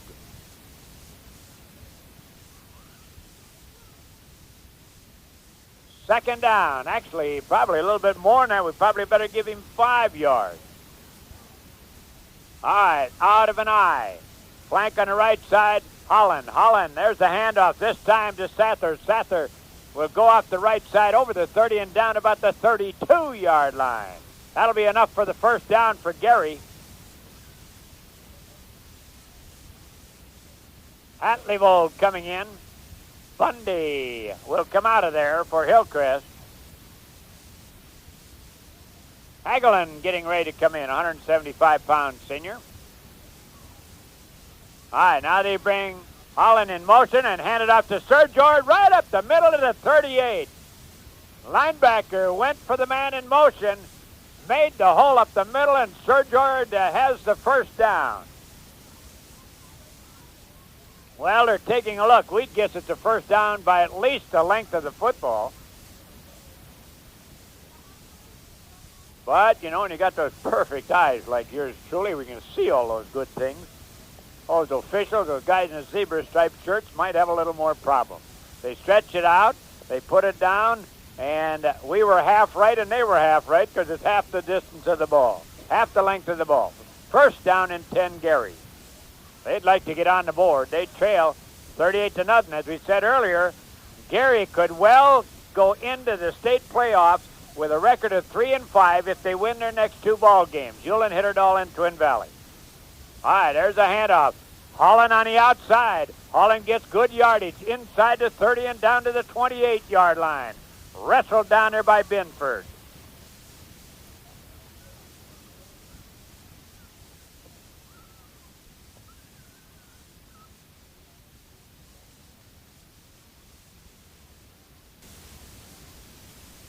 Nine yards on the play, second down and 10. Coming in the ball game is John Tungsad, 140 pounds wringing wet. I formation, flank goes left. Handoff, Allen. Allen is going to get the first down as you'll get down close to the 25-yard line. And Allen getting close to the 100-yard mark rushing-wise.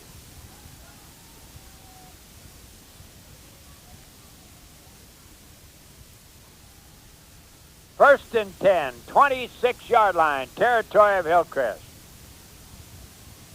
I formation, Sather in the flank on the left side. Knutson hands off, Holland outside, cuts back in and slips right into the grasp of Rognus at the 24. Rognus had him pretty well covered, Holland slid in. Looked like a good hook slide. Second down, we'll give him about 2.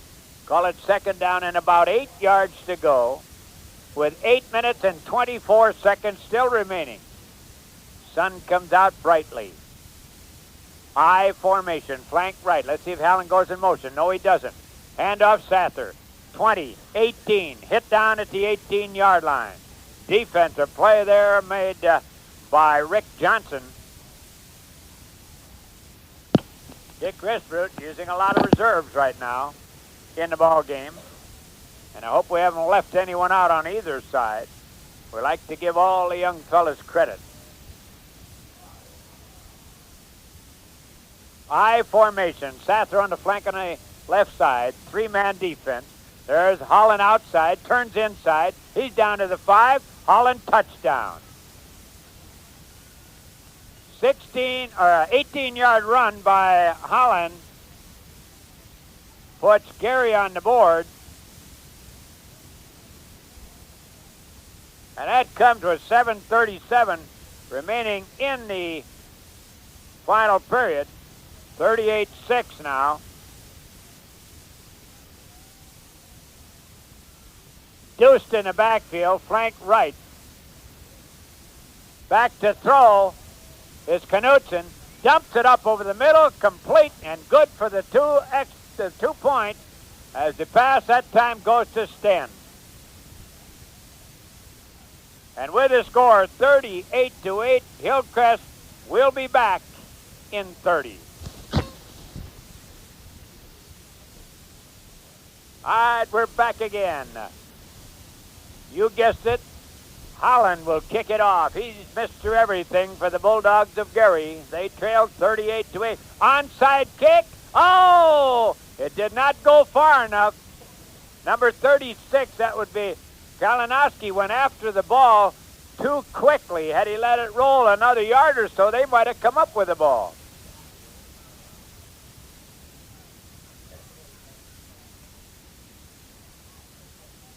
It looked like he touched it before it got there, but that's 1 yard short of being alive, and he was in the position to get that ball. He was the only guy right there. All right, I formation, flank goes right. Now we're ready. There's a handoff. This time goes to Taylor. Taylor will get over the 40 and down to the 39 in the territory of Gary. Holland is there on the defensive play. Also Sir George. And coming away last would be Glenn Sten.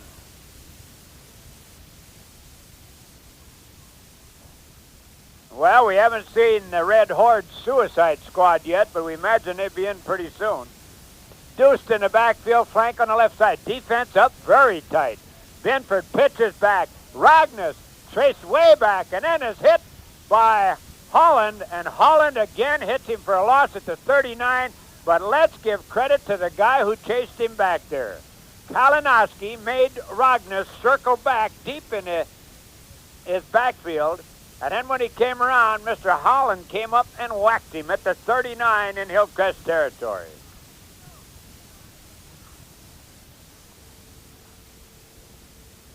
Up over the ball comes Erickson, deuced in the backfield, flank on the right side. Back to throw Binford. Binford screens it out to Rognus. Rognus down the side. He's to the 34 in the territory of Gary. Boy, did Binford get creamed after he let that pass go as Jeff Larson hit him full bore. One of the Gary kids down on the field. We'll have to check him as the coach comes out. We'll go back to the studios for 30 seconds. All right, we're back again on the first play. They screen it out to Taylor on the left side. He rolled for the first down as he got inside the 30 to the 26-yard line.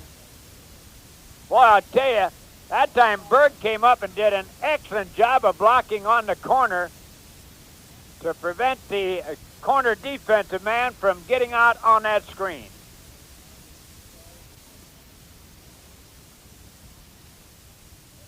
All right, your quarterback now is Walvatny as he run out of an I formation.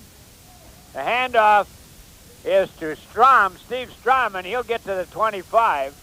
I believe it was Steve Strom. No, it wasn't. Number 26 would be Bothan. Bothan. Number 26. About a foot gain on the play for all intents. It's second down and 10 as the clock rolls merrily along. Deuce backfield. There's the handoff coming up the middle is Kruger, and Kruger is hit down right at the line of scrimmage. Sir George there. Blake Kruger, number 15.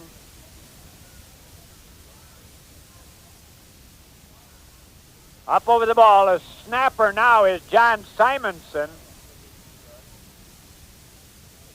All right, there's the handoff, and whoa, nobody there. The whole town of Gary put the tackle on that one as Bothan tried to go to the right side. Sir George there, Sten there, and it'll be a third down as Solberg comes in the ball game for Hillcrest. Number 60, Stapleman. We haven't mentioned him. I hope we get them all. All right, ready again. Walvotny, the quarterback. Walvotny rolls to the left side. Walvotny is hit by Sather, and he's going to be hit for a loss of about 3.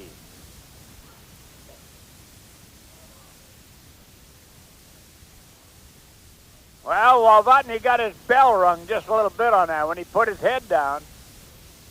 And Gary will take over. Gary takes over at their 27-yard line. We have 3 minutes, 37 seconds remaining in the ball game.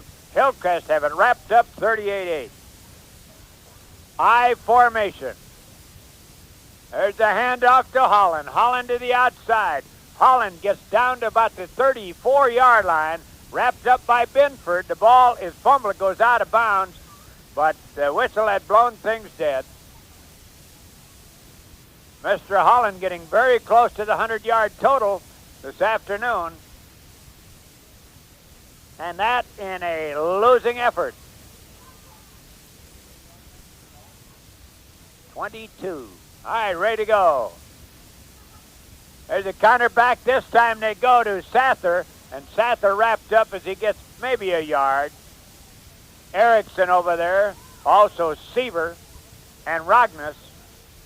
And it'll be a third down, and they have about 2.5 yards to go. 2 minutes, 35 seconds remaining in the ball game. 30-8, Hillcrest.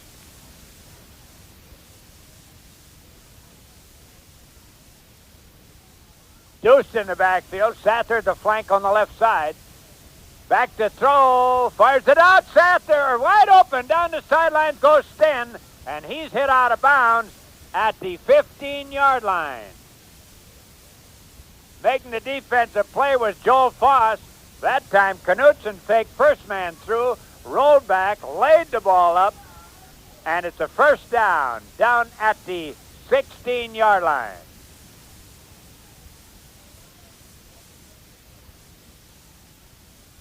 Gary on the move. They trail 38-8.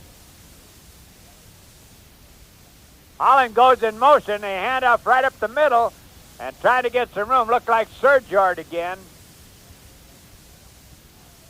No. Sir George carried, got down about the 12-yard line. Clock rolls down to 1:55 remaining. Second down, 6 yards to go. Flank comes right out of an I formation. Bark him out. There's the handoff. Right up the middle goes Sather. He's going to get to the 10-yard line. Defensive play that time goes to Scott Selvig.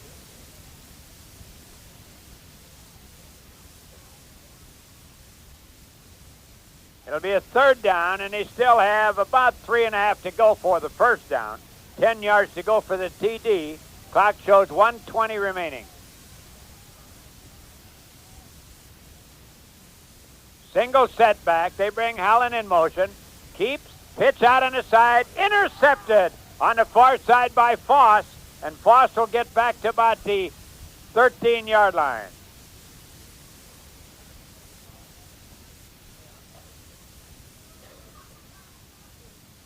Stapleman's coming back in the ball game. I think we've had everybody in there, I hope. Have we missed anybody?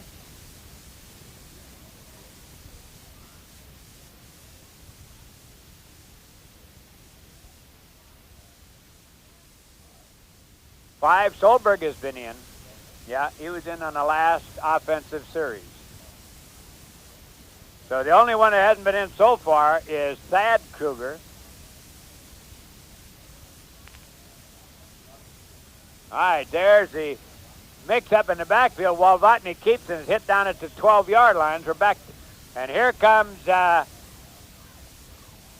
Kruger in the ball game, and Solberg coming back in. 10 seconds. He better get back there in a hurry. He's not going to get the play run off. Strom comes out. There it is. Ball game's over. Hillcrest win it 38-8. We'll be back in 1 minute with a wrap-up and also our stars of the ball game. All right, we're back again. Let's wrap it up very quickly. It all started very early in the first period when Mundus on a 38-yard scamper to the outside at 9:19 made it 6-0. Hillcrest, Mundus ran into 2 extra points. It was 8-0. Then a screen pass, Martinson to Bang for 24 yards at 6:14 made it 14-0. Martinson to Grove put the 2 extra points on the board, 16-0. Then Martinson sneaking in from 1 yard out of 120 made it 22-0. Then a pitch to Groen, and Groen went around the outside for a 24-0 score. Then Binford, in relief of Martinson, hit Mundus with a 14-yard area with 9 seconds to go in the first period. Hillcrest, after 1 period, leading 30-0 as the extra point effort was no good. The second period was scoreless.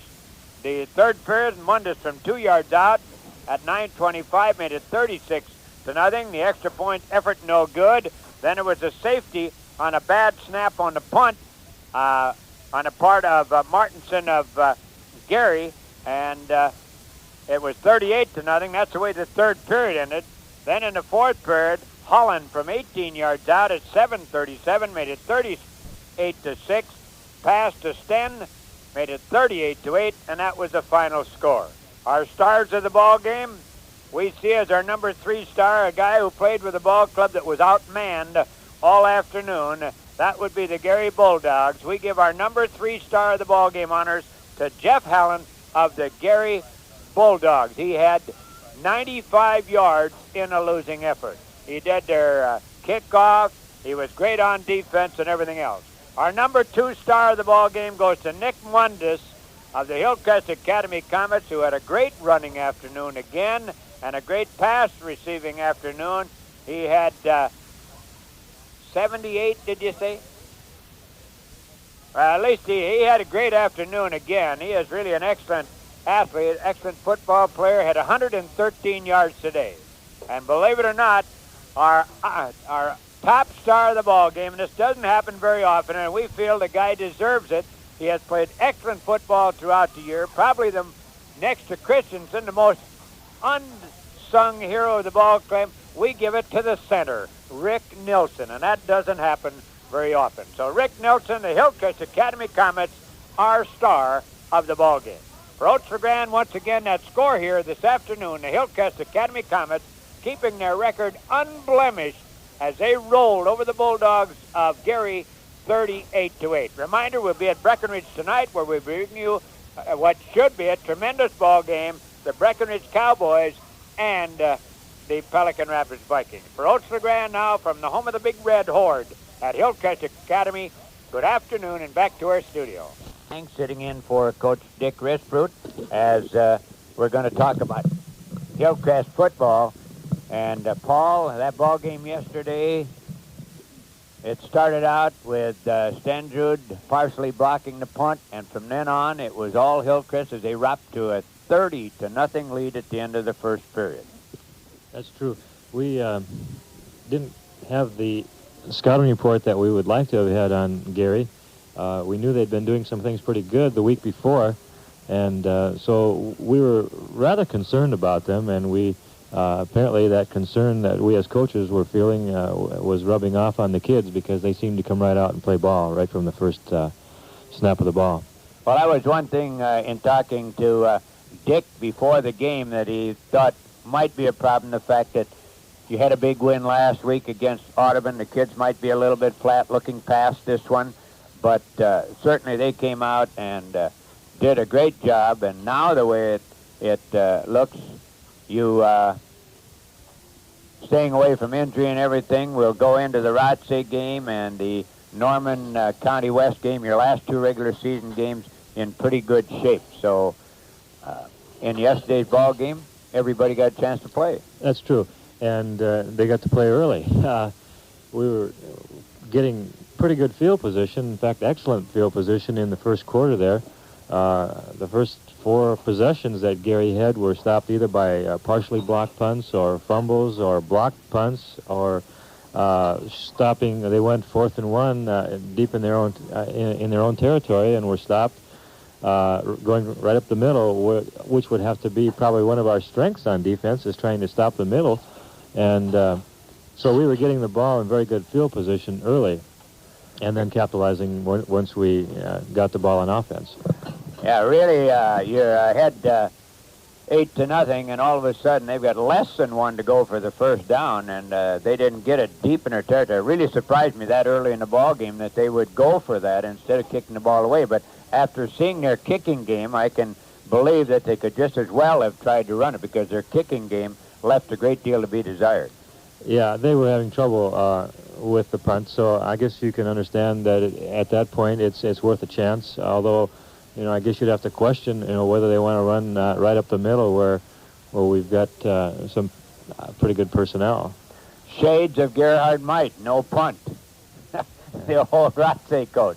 Well, let's take a look at the ball game. A great effort by a lot of kids. It certainly had to be a team effort, but I think really you've got to look back at your offensive line. They have done a tremendous job being able to get Bang and Mundus past the line of scrimmage. And when they get past the line of scrimmage, it's goodbye Hannah. That's all they wrote, because they can scoot. Well, with both Mark Bang and Nick Mundus, they've got the good speed. They block well for each other when that's what's being called. But the line is giving them those first few steps. They're coming off the ball well, and I think earlier in the year you probably noticed that some of our blocking assignments weren't quite squared away. Maybe early in the ball game, and we'd maybe get it squared away as the game progressed. But I think the last 2 ball games we haven't had the blocking problems that maybe we were experiencing early in the season. And of course, as you go down the line, let's talk a little bit about we always talk about the guys who play most of the time, but let's talk about some of the kids who came in. You had Binford come in and played the quarterback spot. It's always nice to be able to use that number 2 quarterback and give him some experience in case something should happen, which you don't want to see happen, but those things do happen. You had a lot of kids that came in. You had a lot of kids running the backfield. How about talking about some of those young kids? Okay, Oates. As you mentioned, we brought Brad Binford in yesterday on offense as a quarterback early in the game, but actually he was getting his first start yesterday on defense as well. So we're trying to use some additional people that are proving themselves in practice, and give them a chance to show us what they can do in a starting situation. And then as the game progressed and we got up by a couple of touchdowns there early, it was an opportune time to use Brad with that first team offense, and I think he showed that he can do some things. I think overall in the game his statistics show him 4 for 7, while Brent was 5 for 7. So they're complementing each other very well as a passing quarterbacks. And any time that you can get somebody in to replace your starting quarterback and get him some game time, that's always a plus factor, because you never know when you might need somebody. One thing, talking about your quarterbacks, for Binford, he does not have the good quick feet. He leaves something to desire there, but he is getting better each and every effort he's come into the ballgame. That's again true. We realize that we're not going to be able to change Brad's footsteps much, but the experience that he gets out there is helpful to him, because he's maybe not wasting as many steps and getting more of a feel for when to deliver the ball or where maybe to be handing off with the 2 backs, Mundus and Bang. And then as we brought in Scott Groen and Rognus yesterday and let them carry the ball some. They showed us they can do some things, and so it was a pleasing ball game yesterday from the standpoint of a coaching staff, because you can get people in, you can see what they can do, and then it's also nice to get a lot of kids in the ball game. Going back to the first part of the season, we all talked about the fact that probably the kicking game would be suspect as far as your club is concerned. You started out with Nilsson kicking on your kickoff situations. He did an excellent job, had a little leg problem, so you went to Groen. Groen had 4 of them into the end zone in yesterday's ball game, and certainly as a sophomore, that's got to be a strong point for you. It really is.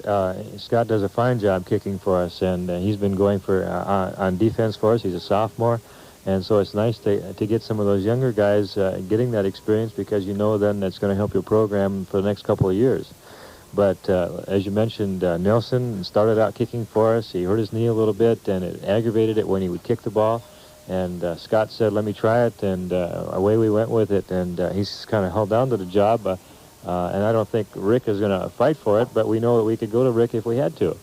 Okay, and in your punting game, right now you're not having to put the foot into the football much on the punting situation, but you are adequate with Mundus back there.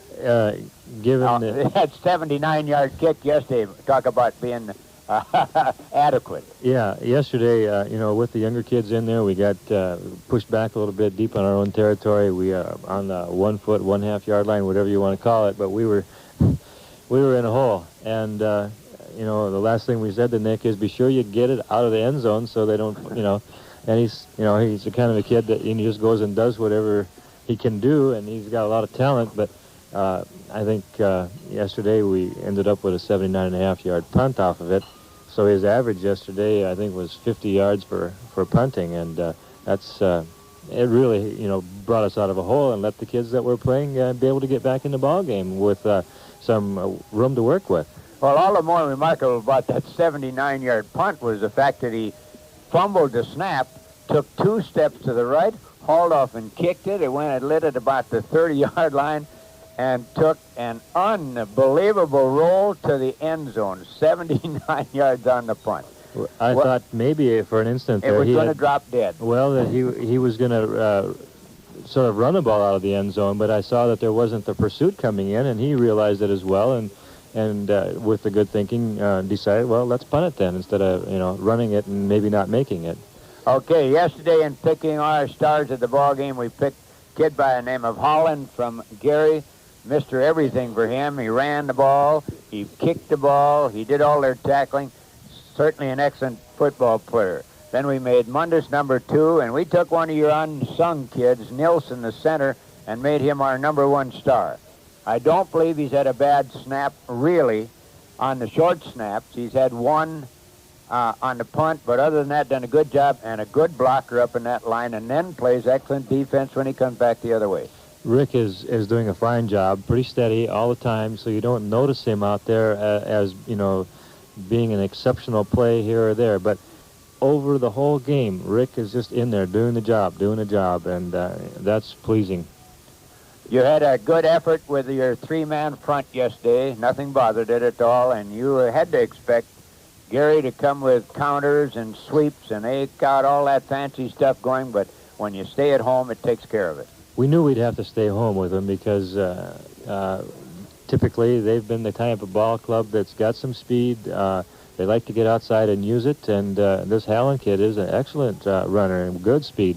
And you can understand that if he gets a step or two to the outside and somebody's not there, he's going to go the whole distance. Okay, now looking ahead, you've got Ratze on Wednesday. Right. That has always been a tough ball game. Of course, this year Mark Hesse and his crew down a little bit, and then when you're down in numbers and have a few injuries, it really hurts you. But they'll be ready for you Wednesday. No doubt. And then you get one more regular season ball game. You go up to Hallstead for that one, and it's playoff time. Right. The big problem, I imagine, for your next 2 ball games is the problem of keeping these kids up so they don't look past them.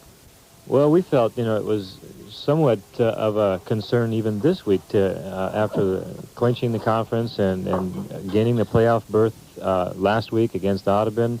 I think the kids even realized that maybe that they weren't as hepped up about playing football this week as they had been the week before. But come Thursday, they had realized there was enough concern that they started getting serious about it, and as the game opened up yesterday, you can realize that they got themselves ready, and that's something that we've got to be pleased with as a coaching staff, that the kids realized that they weren't quite mentally ready, and made the change in the last of the week there. Anything else, Dick, with your football? Not today. We've got Rothsay, like you mentioned, and then Norman County West up there, and they're going to be a good ball club. And then the 30th, we expect right now to be looking at Nevis. And, of course, we can set that pretty well set. That's the 30th of October here at Hillcrest, an afternoon game, talking about maybe about 1:30. I think that's the time that we were talking about with Hill City, and I would expect Nevis to be favorable to that time, too, in the same conference. That certainly would be the logical time of the day. You get a cloudy, overcast day, and by 4 o'clock it's pitch black around here this time of year, and that'll give the people a chance to get in and get out of here and get back home. So we don't want to look past these next two ball games, though. We got to play them one at a time, and then it's playoff time. Right. Well, thank you, Paul, for stopping by, and wish you the best of luck next week as you go against the Rothsay Tigers. Thank you, Oats. With Paul Levang, who's the assistant coach at Hillcrest Academy. Dick Risbrud is heading toward the cities to watch the mighty Gophers, who fell last week, and hopefully he can bring them some luck this week in their homecoming game against Indiana. And Paul, welcome to the show. Had you on halftime, was that just last week? Must have been, yeah. And we're glad to have you here today. Hillcrest keeps rolling, as we saw that score again, 38-8. You have been pretty consistent as far as blowing your opponents away the last few weeks, and this one was really in your hands very rapidly, I understand, from yesterday. Well, one of our concerns after the first few games of the season was the slow starts that we were getting. We made some adjustments as the games would progress, and hopefully they were making, the right adjustments, and we were making improvements, but also as we go along in the season and practice, we hope that these adjustments are coming to us so that we don't have those slow starts. In the last couple of ball games, it's come around early for us. Okay, and second play from scrimmage, you put it in, huh? That's right. We we kicked off and stopped Gary's first drive by a partially blocked punt by Tippy Stensrud, and then the ball kind of squirted off to the sideline. So we got it about midfield and ran one play up the middle, and we figured that the way the defense was, we could get outside, so we ran to the outside with Nick Mundus and took it in from the 38-yard line. And you were off and rolling from there. And it was just about no stopping for a couple of plays after that. You mentioned Tippy Stensrud getting that partially blocked punt on that first possession. He's all over the place. Tippy, I guess on a team of a lot of exceptional athletes, Tippy still stands out. Well, he's a good ball player, and he's got the size and the quickness to be in there and get the job done. And that wasn't the only punt he blocked yesterday either, so he's consistent, too. What's the key to him getting in there to block those punts? Is there a key to getting into the punter? Well, each team is going to do things differently, and as we can determine, Tippy's coming through the middle, and it's just, in most cases, he's just overpowering me because of his size. He's deceptively quick, too, for his size. He really is. When we run sprints after practice or whatever, he's running right there with the backs almost. Yeah, that's nice to have that in a line. I saw him make a tackle, I don't remember what game it was, if it was last week or a few weeks ago, where he was on the other side of the field and came across and hit the guy when he only got a yard or two, and that's quick. He just reacts very, very quickly on the defensive side. Of course, as a stalwart offensively, too, and on the specialty teams. You would be hurting without Tippy in there, too. He's not a man you can easily replace. Well, anybody of that caliber is tough to be replaced, but he's not doing the job by himself either. No, There's, we don't want to... Rick Nelson and right. John Christensen. I think John Christensen particularly has come along the last couple of ball games, especially on defense, and yesterday he shined on offense. He got two passes in a row, right down the middle and right in traffic, and took him down and chugged out a few yards after he caught the ball, and he looked good, and I was glad to see John coming around there. He's had a little neck stiffness after an earlier bump to his neck, and I think he's been a little cautious at twisting and turning, looking for the ball, and preparing to get hit and so forth. And but yesterday it came around on the offensive end too for him. I was very impressed with your entire defense last week in that game because I hadn't seen you since the Twin Valley game, I guess, in an entire game, and Berg looked like he had improved. And you see these improvements game by game, and it's good to see because you've got the size out there and the material. Well, if you recall earlier, we were running with a 5-man line, and we're now in a 3-man line, so Rod hasn't been getting the game time that maybe he would like. But I guess I'd have to agree with you. These people who maybe aren't starting or getting in as much as they'd like to, they're still making progress, and that's helping the guys that are starting too, because it makes them work harder during practice.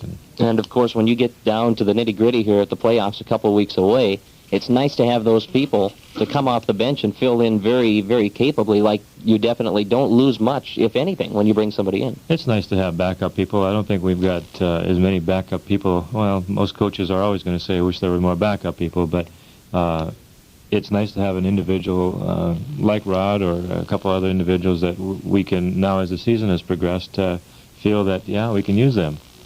What was the basis for going to the 3-man line? Well, with using Stensrud in the middle at the nose tackle, and then with the strength that John Christensen and Rick Nelson are giving us, we felt we were getting as much rush on the pass and still preventing the run up the middle. With those 3 people, and to put 5 men up there, we didn't need that pressure like we maybe thought we did earlier in the year. Okay. How about the rest of the game yesterday? If you got on the board that quickly and scored 30 points in the first quarter, you must have done some more action. Yeah, we actually, by possession that Gary had, we stopped 4 possessions in a row. First one by the partially blocked punt that I mentioned, and then the next possession was stopped on a 4th and 1 with Stensrud making the tackle when they tried to go up the middle. Then Steve Lundy blocked a punt on their next possession, and on their 4th possession they fumbled. So we were getting the ball back very quickly, and we weren't needing a lot of plays at the time. It didn't seem like that, a play or 2 from scrimmage, and we were right down in scoring territory. And I guess to recap our scoring, as mentioned, Nick Mundus had the 38-yard run.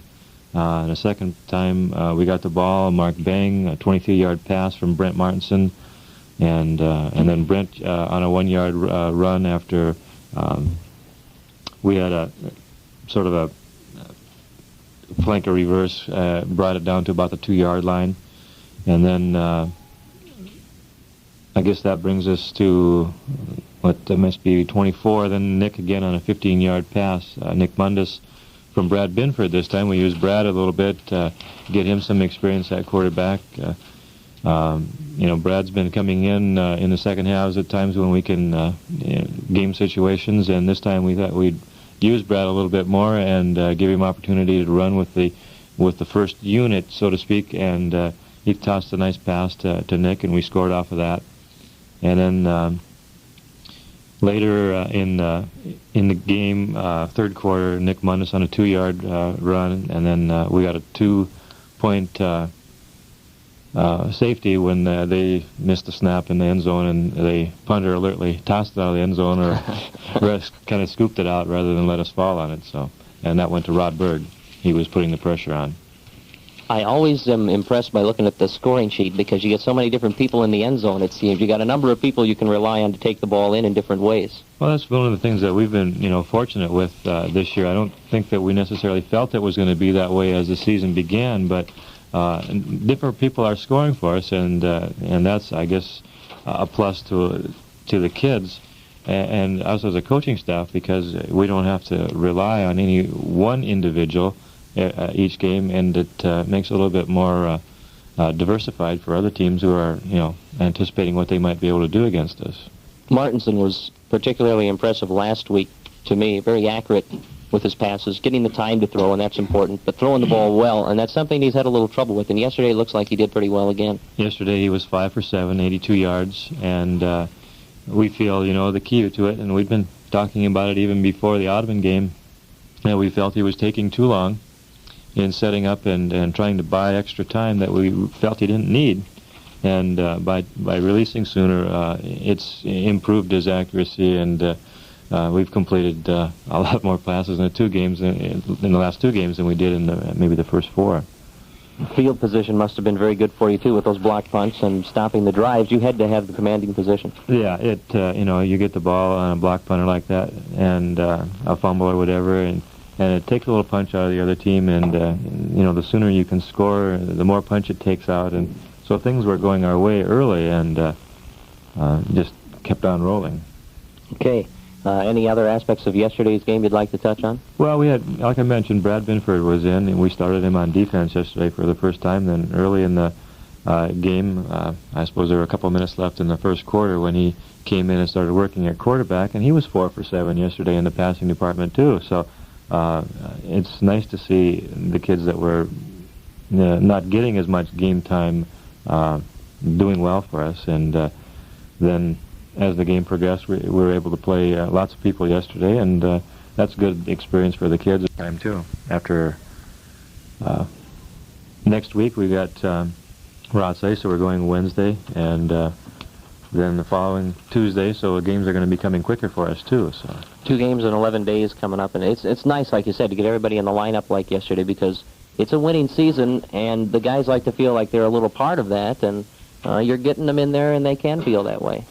I think one of the other highlights that I'd like to mention yesterday is our kicking game. We had Scott Groen been kicking off for us, and his first kick yesterday wasn't the greatest kick that he's done, but after that, it was putting him in the end zone, which prevents the run back. And on the punting side of things, we had 2 punts yesterday, one of them for 79.5 yards on an 80-yard field. That must have either gone in the end zone or died on the half-yard line. We were on our half-yard line, okay, and punting out of our own end zone after some of the younger kids had been in there. And Nick, we had the wind behind us, and Mundus punted it, got up in the air, and took a good bounce, and it rolled all the way into the other end zone. So, that kind of boosts your old punting average. I would say so, yes. Boy, not a bad punt. Must have brought some rain. Well, we don't need any more rain. No, we don't. Okay, well, let's look at Rothsay. Last year they gave you a tough game. Last year they had some very good people at key positions. This year Rothsay's down. The numbers aren't there, and the exceptional athletes that they had last year are not as numerous on this year's team. And Rothsay's had a tough season. They have not, I don't believe, picked up a victory yet this season, and they've got to be a little down. Yeah, they're definitely down in their program, but anytime you get Rothsay-Hillcrest rivalry together, you're going to have a head-knocking ball game. Didn't I tell you? Last night on the game, I said that's what they're going to say tomorrow. I said, I know Dick's going to say it's going to be a head knocker when you get together, Rothsay and Hillcrest, because it's true. You guys have a good rivalry built up over the years, and it's always a fan pleaser, it seems, even if one team is better than the other. Well, it's nice to have these rivalries, and it makes interesting for the kids, and Mark will have the guys ready over there, I'm sure. Tough to go over there, too, for it. Well, we're going over there, and as the schedule turned out, this will be the second year in a row we go over there, but on the other hand, we've had 2 games at our field with the same team because of the change in the Agassiz Valley Conference alignment. Okay, and of course, not many days to get prepared for the team, and that has to benefit you, I think, over Rothsay because of the lack of numbers. They've got to get their guys totally healed up by then. That's right. Their numbers are down, this year from what they had last year, and anytime that happens, you don't maybe heal up as fast because you played longer, and injury here or there is definitely harder to fill. Okay, what about the Tigers? What are we going to see offensively from them? Well, Ossie will be throwing the ball, and I suppose Booth will be running the ball, and I guess, their offense isn't going to change that much from last year, but I don't think they have as many people personnel-wise to do things that they did last year. And defensively, I imagine they'll be running the 3-4 like they've been consistent over the years with, and so we'll be, trying to attack that with our offense about the way we did last year, I would assume. Okay, looking at Rothsay, is there any area that you feel is really obvious that it's their strength? Well, I think Brad Booth is just an exceptional ball player, and he goes, both ways for them. Ossie throws the ball well, and they've got some kids that can scout out there and catch the ball too, so we're going to have to be ready for him. Okay, let's look ahead a ways if we can here. You've already won the Southern Division Conference Championship in the Agassiz Valley Conference, so you're looking toward postseason play. And how does that look right now as far as prospective opponents for Hillcrest? Well, yesterday we thought we knew who it would be, and so we were over scouting Hill City and Motley, thinking that we'd be playing Hill City on Saturday, October 30th, and Motley upset them. Hill City was, in the playoff situation, and they lost, I believe it was 14-8, and so that let Nevis back in the door. As far as we understand right now, providing there are no other upsets, I guess Nevis has a ball game left with Akeley, and Hill City has a ball game left with Pillager, I believe it is. And both Akeley and Pillager are on the lower end of the conference standings right now. So if all goes as would be expected, it would be Nevis at our place, and we think the game time will be about 1:30 on the 30th of October. Nevis is a team you do know a little something about from previous years. We watched them last year with the possible anticipation that if we would get by Argyle, that we'd be meeting them, and so we know a little bit about them from just remembering last year, but I think we'll be looking at them again if we can get a chance. It's really nice to have that first playoff game on your home field. That gives Hillcrest fans a good chance to come out and support you. It'd be nice. We've been in playoff situation before, but usually we've been on the road, so right. It'd be nice to have one at home.